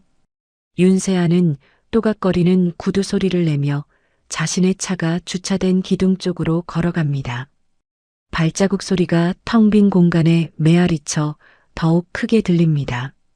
어디선가 시선이 느껴지는 듯해 자꾸만 뒤를 돌아보게 됩니다. 등골이 오싹해지는 기분에 윤세아는 걸음을 재촉합니다. 하지만 보이는 것은 회색 콘크리트 기둥과 주차된 차들의 차가운 금속성 광택뿐입니다. 윤세아가 차 문 손잡이에 손을 뻗는 그 찰나의 순간이었습니다. 검은 그림자가 기둥 뒤에서 튀어나와 윤세아의 입을 거친 손으로 틀어막습니다. 비명을 지를 새도 없이 강한 힘에 의해 몸이 뒤로 꺾입니다. 코를 찌르는 역겨운 냄새, 땀과 술 그리고 담배 냄새가 뒤섞인 강현우의 채취입니다. 강현우는 마스크와 모자로 얼굴을 가렸지만 모자챙 아래로 번들거리는 눈빛만은 감출 수 없습니다. 붉게 충혈된 눈동자가 광기로 이글거리고 있습니다. 그는 윤세아의 귀에 대고 짐승처럼 그르렁거립니다. 조용히 해. 소리 지르면 여기서 바로 죽여버릴 거야. 내 말 알지? 윤세아가 벗어나려 몸부림치자 강현우는 그녀의 옆구리에 날카로운 흉기를 들이댑니다. 차가운 금속의 감촉이 얇은 드레스 천을 뚫고 살갗에 닿자 윤세아의 온몸이 굳어집니다. 공포가 발끝에서부터 머리끝까지 차오릅니다. 강현우는 윤세아의 손에서 스마트폰을 거칠게 낚아채 바닥에 내동댕이 칩니다. 콰직! 액정이 산산조각 나는 소리가 주차장에 울려 퍼집니다. 어딜 연락하려고? 너랑 나 우리 둘만의 시간이 필요하잖아. 방해꾼은 필요 없어. 강현우는 윤세아를 질질 끌고 구석에 세워진 낡은 회색 승합차로 향합니다. 범행을 위해 미리 준비해둔 대포차입니다. 뒷문이 열리고 윤세아는 짐짝처럼 차 안으로 거칠게 처박힙니다. 바닥에 뒹구는 사이 윤세아의 구두 한 짝이 벗겨지지만 챙길 겨를이 없습니다. 강현우가 재빠르게 운전석에 올라타 시동을 겁니다. 엔진 소리가 요란하게 울리며 차가 급출발합니다. 타이어가 바닥을 긁는 소음과 함께 차가 튀어나갑니다. 윤세아는 중심을 잃고 좌석 사이에 처박힙니다. 멀미가 날 정도로 거칠게 핸들을 꺾으며 차를 모는 강현우. 그는 백미러로 뒤를 확인하며 미친 사람처럼 중얼거립니다. 다 끝났어. 다 망했다고. 너 때문에. 너만 아니었으면 완벽했는데. 강현우는 운전대를 주먹으로 내리치며 울분을 토합니다. 차 안은 온통 그가 내뿜는 분노와 광기로 가득 차 숨이 막힐 지경입니다. 윤세아는 흔들리는 차 안에서 겨우 몸을 일으켜 좌석에 앉습니다. 공포가 엄습하지만 정신을 차려야 합니다. 여기서 무너지면 정말 끝장입니다. 그녀는 떨리는 손을 귀로 가져가 진주 귀걸이를 만지작거립니다. 한도진이 선물했던 귀걸이. 그 안에 초소형 위치 추적기가 들어있다는 것을 강현우는 꿈에도 모릅니다. 도진 씨, 제발 빨리 와요. 잠시 후 지하 주차장에 한도진의 차가 미끄러지듯 들어옵니다. 타이어 타는 냄새가 진동할 정도로 급하게 도착했습니다. 하지만 약속 장소에 윤세아의 모습은 보이지 않습니다. 한도진이 차에서 내려 주위를 살핍니다. 바닥에 덩그러니 놓인 윤세아의 깨진 스마트폰과 벗겨진 구두 한 짝이 눈에 들어옵니다. 한도진의 얼굴이 하얗게 질립니다. 불길한 예감이 현실이 되었습니다. 그는 즉시 차로 돌아가 태블릿 PC를 켜고 추적 앱을 실행합니다. 지도 화면 위의 붉은 점이 빠른 속도로 도시 외곽을 향해 이동하고 있습니다. 제발 무사해야 해요. 조금만 버텨요, 세아 씨. 한도진은 입술을 깨물며 다시 운전석에 올라타 엑셀을 끝까지 밟습니다. 엔진이 비명을 지르며 차가 총알처럼 주차장을 빠져나갑니다. 그의 손은 핸들을 부러뜨릴 듯 꽉 쥐고 있습니다. 강현우의 차는 도심을 벗어나 인적이 드문 곳으로 향합니다. 창밖의 풍경이 화려한 네온 사인에서 칠흑 같은 어둠으로 바뀝니다. 가로등조차 없는 구불구불한 산길을 위태롭게 달립니다. 도착한 곳은 운영이 중단된 지 오래된 폐공장입니다. 잡초가 무성하고 녹슨 기계들만 덩그러니 남아있는 흉물스러운 곳입니다. 녹슨 철문이 끼익 소리를 내며 열리고 차는 공장 마당을 가로질러 본관 건물 앞에 멈춥니다. 강현우가 거칠게 뒷문을 열고 윤세아의 머리채를 잡고 끌어내립니다. 내려. 빨리 안 내려. 군뱅이처럼 굴지 마. 윤세아는 비틀거리며 차에서 내립니다. 맨발에 닿는 차가운 시멘트 바닥에 감촉이 소름 끼칩니다. 강현우는 윤세아를 앞세우고 건물 옥상으로 향하는 계단을 오릅니다. 먼지 쌓인 계단을 오르는 동안 윤세아의 숨소리가 거칠어집니다. 계단 난간은 녹이 슬어 만지기만 해도 부서질 것 같습니다. 마침내 도착한 옥상. 밤바람이 칼날처럼 매섭게 불어옵니다. 난간조차 제대로 없는 옥상 끝은 까마득한 낭떠러지입니다. 저 멀리 도시의 불빛이 아득하게 보이지만 이곳은 세상과 단절된 고립무원입니다. 그때 그 바다처럼 이곳 역시 떨어지면 뼈도 추리지 못할 죽음의 장소입니다. 강현우는 윤세아를 옥상 난간 끝까지 몰아붙입니다. 더 이상 물러설 곳이 없습니다. 강현우가 흉기를 쥔 손을 허공에 휘두르며 소리칩니다. 왜 그랬어? 그냥 죽어주지. 얌전히 죽어줬으면 내 보험금으로 회사도 살리고 나도 떵떵거리며 살았을 텐데. 왜 살아서 돌아와서 내 인생을 망쳐? 강현우의 논리는 끔찍할 정도로 이기적입니다. 자신의 잘못은 하나도 없고 모든 것이 살아 돌아온 윤세아 탓이라고 믿고 있습니다. 그의 눈에서 눈물이 흐르지만 그것은 반성의 눈물이 아닌 억울함의 눈물입니다. 윤세아는 난간을 등지고 서서 강현우를 노려봅니다. 바람에 머리카락이 흩날리며 그녀의 창백한 얼굴을 가립니다. 드레스 자락이 바람에 펄럭이며 위태로운 소리를 냅니다. 당신은 정말 구제불능이구나. 사람을 죽여놓고 그게 내 탓이라고? 당신 어머니랑 당신 돈에 미친 괴물들이야. 지옥에나 떨어져. 닥쳐. 엄마 욕하지 마. 다 너 때문이야. 네가 우리 집에 들어오고 나서부터 재수가 없었어. 너만 없었으면 우린 완벽했어. 강현우가 윤세아의 목을 조를 듯 다가옵니다. 윤세아는 뒷걸음질 치다 발 뒤꿈치가 허공에 뜨는 것을 느낍니다.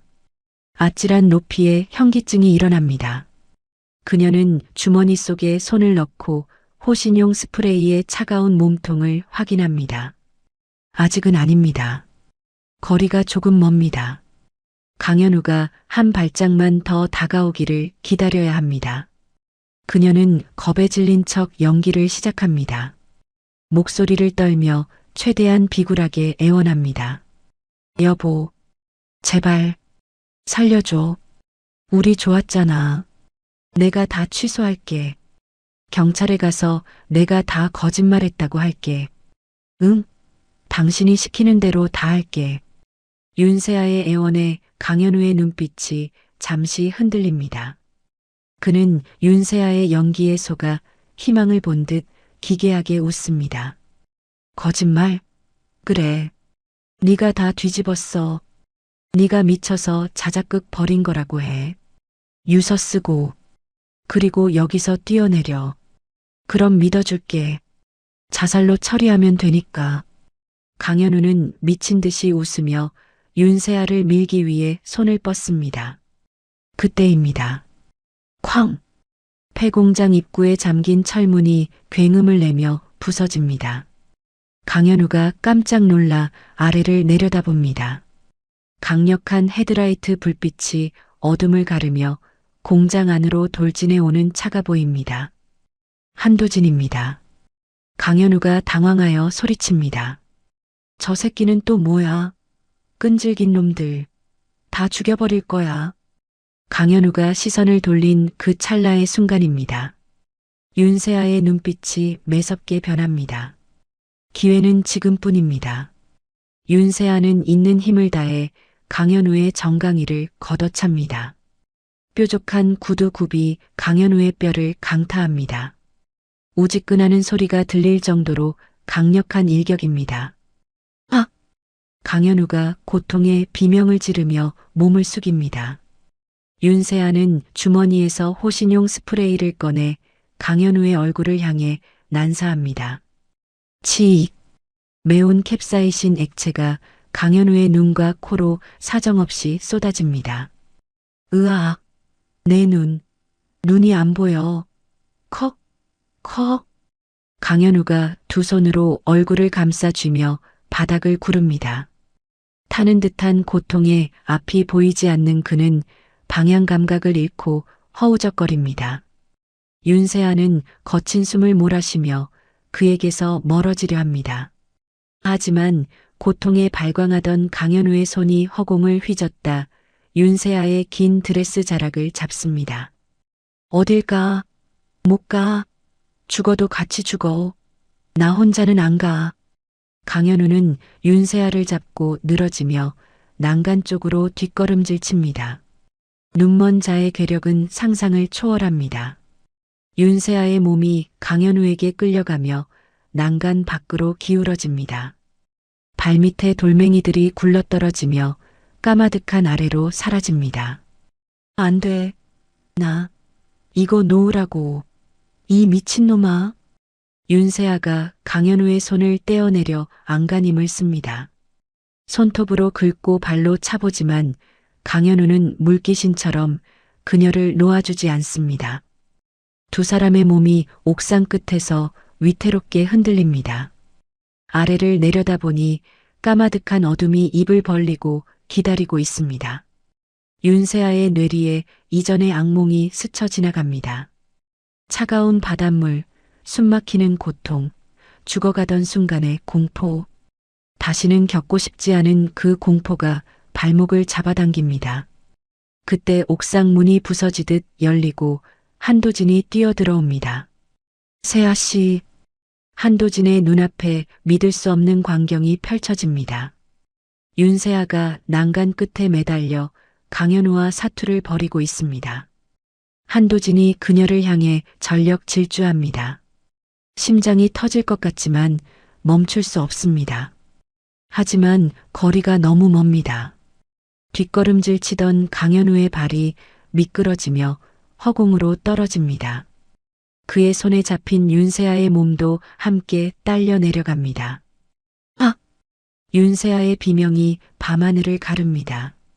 모든 것이 슬로우 모션처럼 흘러갑니다. 강현우의 일그러진 얼굴, 윤세아의 공포에 질린 눈, 그리고 달려오는 한도진의 절박한 손끝. 허공에 뜬 두 사람의 몸이 중력에 이끌려 아래로 추락하려는 찰나입니다. 절체절명의 순간 죽음의 그림자가 다시 한번 윤세아를 덮칩니다. 으악! 강현우의 비명소리가 허공을 가릅니다. 두 사람의 몸이 옥상 밖으로 밀려난 그 찰나의 순간입니다. 윤세아의 손이 허공을 휘젓다 옥상 바닥에 튀어나온 굵은 철근을 기적적으로 움켜잡습니다. 손바닥이 찢어지는 고통이 밀려오지만 죽을 힘을 다해 버팁니다. 하지만 그녀의 다리에는 여전히 무거운 짐이 매달려 있군요. 강현우입니다. 그는 윤세아의 드레스 자락을 생명줄인 양 붙잡고 대롱대롱 매달려 있습니다. 눈물과 콧물로 범벅이 된 강현우가 위를 올려다보며 악을 씁니다. 못 나. 절대 못 나. 끌어올려. 나 살려내라고. 윤세아는 철근을 잡은 손이 미끄러질 것 같아 이를 악물며 소리칩니다. 이거 나. 이러다 둘 다 죽어. 손 놓으라고. 싫어. 죽어도 같이 죽어. 네가 내 인생 망쳤잖아. 책임져. 강현우는 미친 사람처럼 웃으며 발버둥을 칩니다. 그의 무게 때문에 윤세아의 팔 근육이 비명을 지르고 철근을 잡은 손가락이 하나씩 펴지기 시작합니다. 드레스 천이 찌익 소리를 내며 찢어집니다. 제발, 제발 좀 꺼져버려. 윤세아는 남은 힘을 짜내어 다리를 흔들며 강현우의 얼굴을 향해 발길질을 합니다. 구두굽이 강현우의 이마를 강타합니다. 아! 강현우가 고통에 못 이겨 순간적으로 손을 놓칩니다. 그의 몸이 허공으로 떨어집니다. 으아! 쿵! 다행인지 불행인지 강현우는 까마득한 바닥이 아닌 2층 높이 아래에 있는 안전 그물망 위로 떨어집니다. 공사 중단된 건물에 임시로 쳐놓은 그물입니다. 하지만 충격으로 인해 강현우는 널브러진 채 기절하고 맙니다. 무게가 사라지자 윤세아는 거친 숨을 몰아쉬며 난간 위로 기어 올라오려 합니다. 하지만 힘이 다 빠져 몸이 말을 듣지 않습니다. 그때 누군가의 따뜻하고 단단한 손이 윤세아의 손목을 낚아챕니다. 한도진입니다. 세아 씨, 잡아요. 한도진은 온몸을 던져 윤세아를 끌어올립니다. 옥상 바닥으로 끌려 올라온 윤세아는 한도진의 품에 안겨 바들바들 떱니다. 도진 씨, 저 사람, 강현우는 보지 마요. 괜찮아요. 이제 다 끝났어요. 한도진이 자신의 재킷을 벗어 찢어진 윤세아의 옷을 덮어주며 그녀를 꼭 안아줍니다. 멀리서 요란한 사이렌 소리가 들려옵니다. 경찰차와 구급차가 붉은 불빛을 번쩍이며 폐공장으로 들이닥칩니다. 잠시 후 옥상 아래쪽 상황이 소란스럽습니다. 안전망 위에서 기절해 있던 강현우가 정신을 차렸나 봅니다.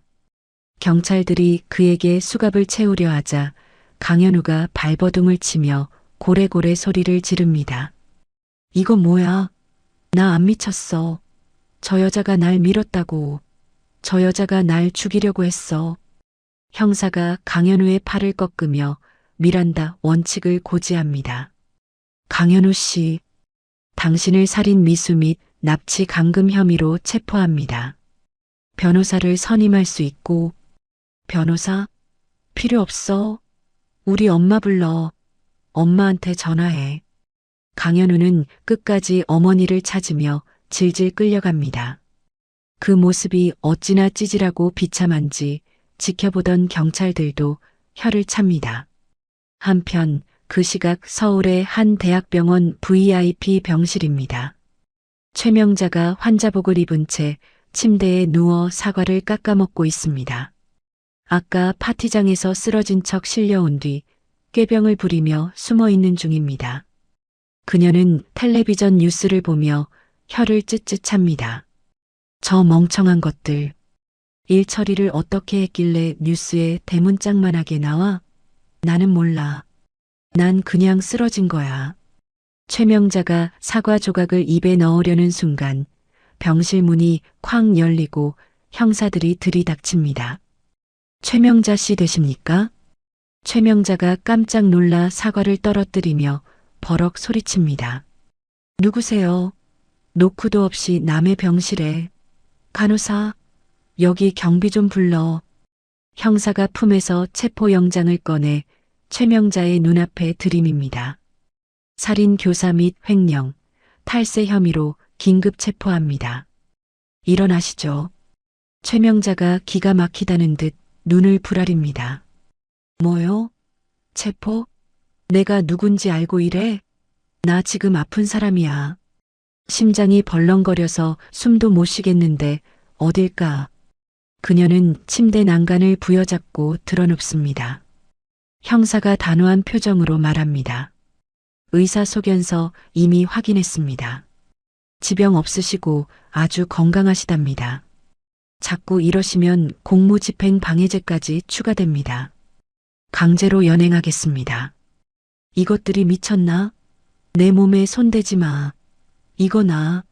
변호사 오기 전엔 한 발짝도 못 나가. 형사들이 최명자의 양팔을 잡고 강제로 일으켜 세웁니다. 최명자는 짐승처럼 울부짖으며 발버둥 칩니다. 현우야, 현우야 어디 있니? 엄마 좀 살려라. 이것들이 날 죽인다.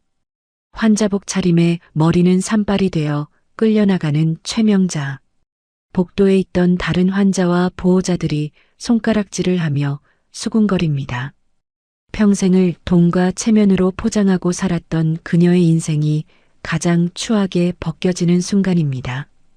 같은 시각 인천공항 출국장입니다. 모자와 마스크로 얼굴을 꽁꽁 싸맨 두 여자가 불안한 눈빛으로 주위를 살피고 있습니다. 김유리와 신우이 강지수입니다. 그들은 가장 빠른 비행기 표를 구해 해외로 도망치려 하고 있습니다. 야, 김비서. 우리 진짜 괜찮은 거지? 오빠랑 엄마가 다 해결하겠지? 강지수가 떨리는 목소리로 묻자 김유리가 짜증스럽게 대꾸합니다. 조용히 좀 해요. 다 들리겠네. 일단 비행기만 타면 끝이에요. 가서 잠잠해질 때까지 쇼핑이나 하고 있어요. 두 사람은 출국 심사대 앞에 섭니다. 김유리가 여권을 내밀자 심사관이 모니터를 한참 들여다봅니다. 심사관의 표정이 굳어집니다. 김유리 씨, 출국하실 수 없습니다. 네, 그게 무슨 소리예요? 표도 다 샀는데. 현재 출국 금지 명령이 내려져 있습니다. 잠시 저쪽으로 와주시죠. 김유리의 얼굴이 사색이 됩니다. 옆에 있던 강지수도 덩달아 소리칩니다. 그럼 저는요? 저는 갈 수 있죠? 강지수 씨도 마찬가지입니다. 두 분 다 긴급 수배 명단에 올라와 있네요. 그때 공항 경찰들이 다가와 두 사람을 에워쌉니다. 강지수가 바닥에 주저앉으며 울음을 터뜨립니다. 아, 난 몰라. 난 아무것도 안 했다고. 엄마가 시키는 대로 SNS에 올린 거밖에 없는데 왜 나까지 못 가게 해? 김유리는 망연자실한 표정으로 수갑이 채워지는 자신의 손목을 내려다봅니다. 그녀가 꿈꾸던 5억 원과 화려한 도피 생활은 물거품이 되어 사라졌습니다. 다음 날 아침 경찰서 취조실입니다. 유리벽 하나를 사이에 두고 윤세아와 한도진이 안을 지켜보고 있습니다. 취조실 안에는 강현우와 최명자가 마주보고 앉아 있습니다. 두 사람은 서로를 잡아먹을 듯 노려보고 있군요. 담당 형사가 책상을 내리치며 묻습니다. 자, 두 분 말이 너무 다르잖아요. 누구 말이 맞는 겁니까? 아드님은 어머님이 시켰다 하고 어머님은 아들이 혼자 벌인 일이라 하고 최명자가 억울하다는 듯 가슴을 치며 소리칩니다. 형사님, 제가 쟤를 어떻게 키웠는데 저런 소리랍니까? 다 제가 돈 욕심에 눈이 멀어서 마누라 죽이겠다고 설친 겁니다. 저는 말렸어요. 강현우가 벌떡 일어나며 고함을 지릅니다. 뭐라고요? 엄마가 그랬잖아. 며느리 하나만 없으면 50억 생긴다고. 나보고 낚시 가라고 등 떠민 게 누군데 이제 와서 발뺌이야. 이 썩을 놈아. 내가 언제 그랬어. 네가 사업 말아먹고 빚더미에 앉으니까 불쌍해서 도와준 거잖아. 도와줘? 그게 도와준 거야?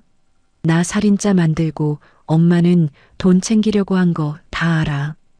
블랙박스 영상에도 엄마 목소리 다 나왔다고. 그건 네가 조작한 거지. 난 모른다 몰라. 아이고 자식 키워봤자 소용없다더니 내가 호랑이 새끼를 키웠어. 모자가 서로에게 침을 튀기며 욕설을 퍼붓습니다. 가족이라는 이름이 무색할 정도로 추악한 진흙탕 싸움입니다. 유리병 너머에서 이 광경을 지켜보던 윤세아가 씁쓸한 표정으로 고개를 돌립니다. 참, 볼만하네요. 저런 사람들이 내 가족이었다니. 한도진이 윤세아의 어깨를 감싸며 말합니다. 더 이상 가족 아닙니다. 그냥 범죄자들일 뿐이죠. 이제 결정적인 증거를 제출하시죠. 윤세아는 가방에서 외장하드 하나를 꺼내 형사에게 건넸습니다. 그 안에는 스마트워치 녹음 파일, 집안에 설치했던 CCTV 영상, 그리고 최명자의 비밀 금고에서 복사한 이중 장부까지 모든 것이 들어 있습니다. 형사님, 여기 그동안 제가 모은 증거들입니다. 이것만 있으면 저 사람들 평생 감옥에서 못 나올 겁니다. 증거를 받아든 형사가 고개를 끄덕입니다. 수고하셨습니다. 이걸로 수사는 끝났네요. 죄가 톡톡히 치르게 하겠습니다. 조사를 마치고 경찰서 현관을 나서는 윤세아. 밤새 내리던 비가 그치고 먹구름 사이로 눈부신 햇살이 쏟아집니다. 차가운 공기 속에 섞인 흙냄새가 상쾌하게 느껴집니다. 윤세아는 하늘을 올려다보며 깊은 숨을 들이마십니다. 그녀의 얼굴에 비로소 편안한 미소가 번집니다. 뒤따라 나온 한도진이 자신의 재킷을 윤세아의 어깨에 걸쳐줍니다. 고생했어요. 세아 씨, 이제 정말 다 끝났습니다. 윤세아가 한도진을 바라보며 말합니다. 고마워요, 도진 씨. 도진 씨 아니었으면 저 아직도 그 차가운 바닷속에 있었을 거예요. 아닙니다. 세아 씨가 용기 내준 덕분이에요. 배고프지 않아요? 우리 맛있는 거 먹으러 가요. 좋아요. 아주 따뜻하고 맛있는 걸로요. 생선 빼고요. 두 사람은 서로를 마주보며 소리내어 웃습니다. 그 웃음소리가 맑은 하늘로 퍼져나갑니다. 지옥 같았던 시간이 지나고 이제 그들에게는 따뜻한 봄날만이 기다리고 있습니다. 계절이 두 번 바뀌어 어느덧 6개월이라는 시간이 흘렀습니다. 서울중앙지방법원 417호 대법정 앞은 아침부터 수많은 취재진과 방청객으로 발 디딜 틈이 없습니다. 세간을 떠들썩하게 했던 평창동 며느리 살인 미수 사건의 선고 공판이 있는 날이기 때문입니다. 법정 문이 열리고 방청객들이 우르르 몰려들어 자리를 채웁니다. 맨 앞줄에는 단정한 정장 차림의 윤세아와 한도진이 나란히 앉아 있습니다. 윤세아의 표정은 호수처럼 고요하지만 무릎 위에 놓인 두 손은 하얗게 질릴 정도로 꽉 쥐어져 있군요. 한도진이 그런 윤세아의 손을 자신의 손으로 살며시 덮어줍니다. 따뜻한 온기가 전해지자 윤세아의 긴장이 조금 풀리는 듯합니다. 전원 기립. 서기관의 외침과 함께 재판부 판사들이 입장합니다. 엄숙한 분위기 속에 법정 안의 공기가 무겁게 가라앉습니다. 곧이어 피고인들이 교도관들에게 이끌려 들어옵니다. 푸른색 수의를 입은 네 사람. 강현우, 최명자, 김유리, 강지수입니다. 불과 반년 전만 해도 명품을 휘감고 거들먹거리던 그들의 모습은 온데간데 없습니다. 강현우는 머리가 덥수룩하게 자랐고 얼굴은 반쪽이 되어 퀭한 눈으로 허공만 응시합니다. 최명자는 염색을 못해 하얗게 센 머리를 산발한 채 죄인석에 앉아서도 무언가 억울한 듯 입을 삐죽거리고 있습니다. 김유리와 강지수는 고개를 푹 숙인 채 흐느끼고 있군요. 판사가 판결문을 집어들고 낭독을 시작합니다. 마이크를 통해 울려 퍼지는 목소리가 법정 안을 쩌렁쩌렁 울립니다. 피고인 강현우, 최명자는 보험금을 노리고 피해자 윤세아를 살해하려다 미수에 그쳤으며 이후에도 반성하지 않고 피해자를 납치, 감금하여 재차 살해를 시도했습니다. 이는 인간의 존엄성을 짓밟은 반인륜적인 범죄로 죄질이 매우 불량합니다. 판사가 잠시 숨을 고르고 피고인들을 내려다봅니다. 최명자가 참지 못하고 자리에서 벌떡 일어나 소리칩니다. 판사님, 억울합니다. 저는 아들이 하자고 해서 거들기만 한 거예요. 저 늙은이가 무슨 힘이 있어서 살인을 합니까? 다 저 며느리년이 꾸민 자작극이라고요. 교도관들이 최명자의 어깨를 누르며 자리에 앉힙니다. 피고인, 조용히 하세요. 계속 소란 피우면 퇴정 조치합니다. 판사는 눈살을 찌푸리며 판결문을 계속 읽어내려갑니다. 또한 피고인들은 수년간 이중장부를 작성하여 거액을 횡령하고 탈세를 저질렀으며 김유리와 강지수 또한 범행에 적극 가담하거나 방조한 사실이 인정됩니다. 이에 본 재판부는 사회 정의를 실현하고 피해자의 억울함을 풀기 위해 다음과 같이 선고합니다. 법정 안에 침이 꼴깍 넘어가는 소리만 들립니다. 윤세아는 숨을 멈추고 판사의 입을 주시합니다. 주범 강현우, 최명자에게는 무기징역을 선고한다. 탕, 탕, 탕. 세 번의 망치 소리가 강현우와 최명자의 인생에 종지부를 찍습니다. 선고가 떨어지자마자 최명자가 비명을 지르며 바닥을 구릅니다. 안 돼. 무기징역이라니. 내가 이 나이에 감옥에서 죽으라고? 이건 무효야. 내 변호사 어디 갔어? 돈 내놓으라고 해. 최명자는 교도관의 손을 뿌리치며 난동을 부리다 결국 강제로 끌려나갑니다. 그녀의 비명소리가 복도 끝까지 처절하게 울려 퍼집니다. 강현우는 판결을 듣는 순간 다리에 힘이 풀려 주저앉습니다. 그는 텅 빈 눈으로 방청석을 돌아봅니다. 윤세아와 눈이 마주칩니다. 윤세아는 무표정한 얼굴로 그를 바라봅니다. 강현우가 입을 달싹이며 무어라 말하려 하지만 목소리가 나오지 않습니다. 미안해. 잘못했어. 그의 입모양을 읽은 윤세아는 싸늘하게 고개를 돌려버립니다. 이제 와서 하는 사과 따위는 아무런 의미가 없습니다. 판사가 나머지 피고인들에 대한 형량을 낭독합니다. 피고인 김유리 징역 10년, 피고인 강지수 징역 5년에 처한다. 김유리가 오열하며 옆에 있던 강현우의 옷자락을 잡고 흔듭니다. 이 나쁜 놈아, 너 때문에 내 인생 망쳤어. 책임져. 5억 준다며. 사모님 소리 듣게 해준다며. 서로를 원망하며 아기다툼을 벌이는 그들의 모습은 추하기 그지없습니다. 교도관들에 의해 줄줄이 엮여나가는 네 사람의 뒷모습을 보며 윤세아는 길었던 싸움이 비로소 끝났음을 실감합니다. 법정을 빠져나오는 윤세아의 발걸음은 구름 위를 걷는 듯 가볍습니다. 쏟아지는 햇살이 눈부시게 그녀를 반겨줍니다. 화면이 전환되어 며칠 뒤 어느 교도소의 화장실입니다. 왕년의 사모님 최명자가 고무장갑을 끼고 변기를 닦고 있습니다. 역한 냄새에 구역질이 올라오지만 멈출 수가 없습니다. 같은 방을 쓰는 덩치 큰 여죄수가 팔짱을 끼고 그녀를 감시하고 있기 때문입니다. 어이, 최 씨. 거기 구석에 덜 닦였잖아. 눈이 침침해. 똑바로 안 해? 최명자가 허리를 펴며 울상을 짓습니다. 아이고, 언니. 내가 허리가 끊어질 것 같아서 그래. 좀 봐줘. 내가 나가면 사례는 섭섭지 않게 할게. 그러자 여죄수가 코웃음을 치며 최명자의 뒤통수를 툭 칩니다. 나가긴 어딜 나가? 무기징역이라며. 여기서 죽어서 나가는 거 말고는 답 없어. 그리고 돈? 너 빈털털이잖아.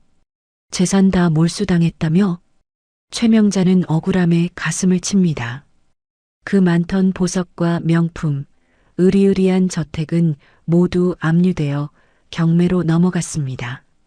이제 그녀에게 남은 건 냄새나는 죄수복과 낡은 변기 솔뿐입니다. 내 돈, 내 50억. 그거만 있었어도. 최명자는 변기를 붙잡고 하염없이 눈물을 흘립니다. 하지만 아무도 그녀를 동정하지 않습니다. 한편 독방에 수감된 강현우는 벽을 보고 앉아 중얼거리고 있습니다. 좁은 창문으로 들어오는 네모난 하늘만이 세상의 전부입니다. 추워. 물이 차가워. 그는 매일 밤 악몽에 시달립니다. 자신이 밀었던 바다에 이번에는 자신이 빠져 허우적거리는 꿈입니다. 윤세아가 살려달라고 애원하던 목소리가 환청처럼 들려와 귀를 막아보지만 소용이 없습니다. 그는 평생 죄책감과 공포라는 감옥 속에 갇혀 살아가야 할 것입니다. 다시 바깥 세상, 윤세아는 방송국 인터뷰 스튜디오에 앉아 있습니다. 단아한 원피스 차림의 그녀는 훨씬 편안해 보입니다. 아나운서가 미소를 지으며 질문을 던집니다. 윤세아 씨, 힘든 일을 겪으셨는데 이렇게 큰 결심을 하셨다고 들었습니다. 보험금과 위자료 전액을 기부하셨다고요? 윤세아가 차분한 목소리로 대답합니다. 네. 그 돈은 저에게 피와 눈물이나 다름없습니다. 제가 가지기보다는 저처럼 믿었던 사람에게 배신당하고 범죄 피해를 입은 분들을 위해 쓰이는 게 옳다고 생각했습니다. 그녀의 기부 소식은 뉴스를 통해 전국에 전해졌고 사람들은 그녀의 용기와 결단에 아낌없는 박수를 보냈습니다.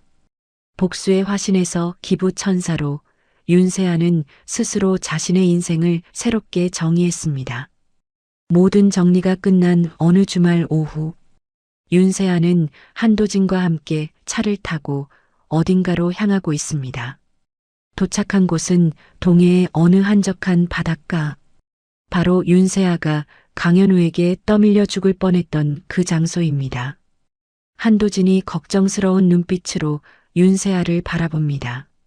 정말 괜찮겠어요? 아직 힘들면 안 가도 돼요. 윤세아는 고개를 저으며 차 문을 엽니다. 아니요. 마주해야죠. 피하기만 하면 평생 도망쳐야 하잖아요. 이제는 이겨내고 싶어요. 두 사람은 차에서 내려 모래사장을 걷습니다. 파도 소리가 철썩이며 들려옵니다. 예전에는 그 소리가 죽음의 자장가처럼 들렸지만 지금은 그저 자연의 소리로 들립니다. 윤세아는 바다 가까이 다가가 멈춰섭니다. 끝없이 펼쳐진 수평선을 바라보며 깊은 숨을 들이마십니다. 비릿한 바다 내음이 코끝을 스칩니다. 도진 씨, 저기 보이죠? 저 절벽. 윤세아가 손가락으로 저 멀리 깎아지른 절벽을 가리킵니다. 저기서 떨어질 때 저는 생각했어요. 신이 있다면 제발 살려달라고. 살려만 주면 뭐든지 하겠다고요. 한도진이 윤세아의 옆에 나란히 서서 바다를 바라봅니다. 신이 그 기도를 들으셨나 봅니다. 이렇게 돌아왔으니까요. 맞아요. 하지만 저를 살린 건 신이 아니라 도진 씨예요. 도진 씨가 그날 낚시를 오지 않았다면 저는 지금쯤 이 세상 사람이 아니었겠죠. 윤세아가 고개를 돌려 한도진을 바라봅니다. 바닷바람에 흩날리는 머리카락을 한도진이 조심스럽게 귀 뒤로 넘겨줍니다. 저도 당신을 만나서 구원받았습니다. 부모님을 잃고 복수심만으로 살았던 제 인생이 당신을 만나고 나서야 비로소 숨 쉴 수 있게 되었으니까요. 한도진의 눈빛이 흔들림 없이 윤세아를 향합니다. 그 눈빛 속에는 연민을 넘어선 깊은 애정이 담겨 있습니다. 윤세아의 얼굴에 옅은 홍조가 피어오릅니다. 이제 우리 복수는 다 끝났잖아요. 앞으로는 뭘 하면서 살까요? 한도진이 미소를 지으며 윤세아의 손을 잡습니다. 따뜻하고 투박한 그의 손이 윤세아의 차가운 손을 감싸줍니다. 글쎄요. 맛있는 것도 많이 먹으러 다니고, 영화도 보고, 여행도 다니고, 남들이 하는 평범한 것들, 그거 다 해보면 어떨까요? 우리한텐 그 평범한 행복이 가장 필요했으니까요. 좋아요. 아주 평범하고 지루할 정도로 평화로운 그런 날들이요. 윤세아는 한도진의 손을 꽉 맞잡습니다. 더 이상 손을 놓칠까봐 불안해하지 않아도 됩니다. 두 사람은 신발을 벗어 손에 들고 맨발로 모래사장을 걷기 시작합니다. 차가운 바닷물이 발목을 적시지만 더 이상 공포스럽지 않습니다. 오히려 시원하고 상쾌하게 느껴집니다. 저 멀리 수평선 너머로 붉은 노을이 지기 시작합니다. 바다가 황금빛으로 물들며 찬란하게 빛납니다. 윤세아는 문득 자신이 입고 있는 옷이 더 이상 검은색이나 붉은색이 아닌 밝은 하늘색이라는 것을 깨닫습니다. 지옥에서 돌아온 복수의 여정은 끝났습니다. 도진 씨, 저기 봐요. 갈매기가 날아요. 그러네요. 아주 자유로워 보입니다. 저도 이제 자유로워요. 진짜 제 인생을 찾은 것 같아요. 윤세아가 환하게 웃으며 도진을 봅니다. 그 웃음은 장례식장에서의 섬뜩한 미소도 파티장에서의 차가운 냉소도 아닙니다. 사랑하는 사람 앞에서만 보여줄 수 있는 가장 순수하고 아름다운 미소입니다. 한도진이 멈춰서서 윤세아를 마주봅니다. 세아 씨, 앞으로 어떤 파도가 몰아쳐도 제가 막아줄게요. 다시는 당신 손 놓지 않을 겁니다. 믿어요. 그러니까 우리 이제 꽃길만 걸어요. 두 사람은 서로를 마주보며 웃음을 터뜨립니다. 그들의 뒤로 길게 늘어진 그림자가 하나로 겹쳐집니다. 파도가 밀려와 그들이 남긴 발자국을 지우고 그 자리에 깨끗하고 고운 모래를 채워놓습니다. 마치 과거의 상처를 씻어내고 새로운 미래를 그려보라는 듯이 말입니다. 카메라가 서서히 멀어지며 두 사람의 뒷모습을 비춥니다. 광활한 바다와 붉은 노을, 그리고 서로를 의지하며 걸어가는 두 사람. 화면 위로 마지막 내레이션이 흐릅니다. 악은 스스로 파멸의 구덩이를 파지만 진실과 정의는 결국 빛을 보게 됩니다. 긴 어둠을 뚫고 나온 당신의 오늘이 어제보다 더 눈부시기를 바랍니다. 화면이 암전되며 이야기는 막을 내립니다. 하지만 윤세아와 한도진의 이야기는 이제부터가 진짜 시작일 것입니다. 돈보다 귀한 것은 사람의 마음이라는 걸 잊지 말아야겠습니다. 욕심 끝에 파멸한 시댁 식구들과 달리 새로운 삶을 찾은 윤세아 씨의 앞날을 축복합니다. 답답했던 속이 뻥 뚫리는 사이다. 결말처럼 여러분의 하루도 시원하고 즐거운 일들만 가득하시길 바랍니다. 오늘도 긴 이야기 함께 해주셔서 진심으로 고맙습니다. 이야기를 끝까지 들어주신 분이 계시다면 잘 들었다고 댓글 하나만 남겨주세요. 지금까지 똑순이 사랑방이었습니다. 감사합니다.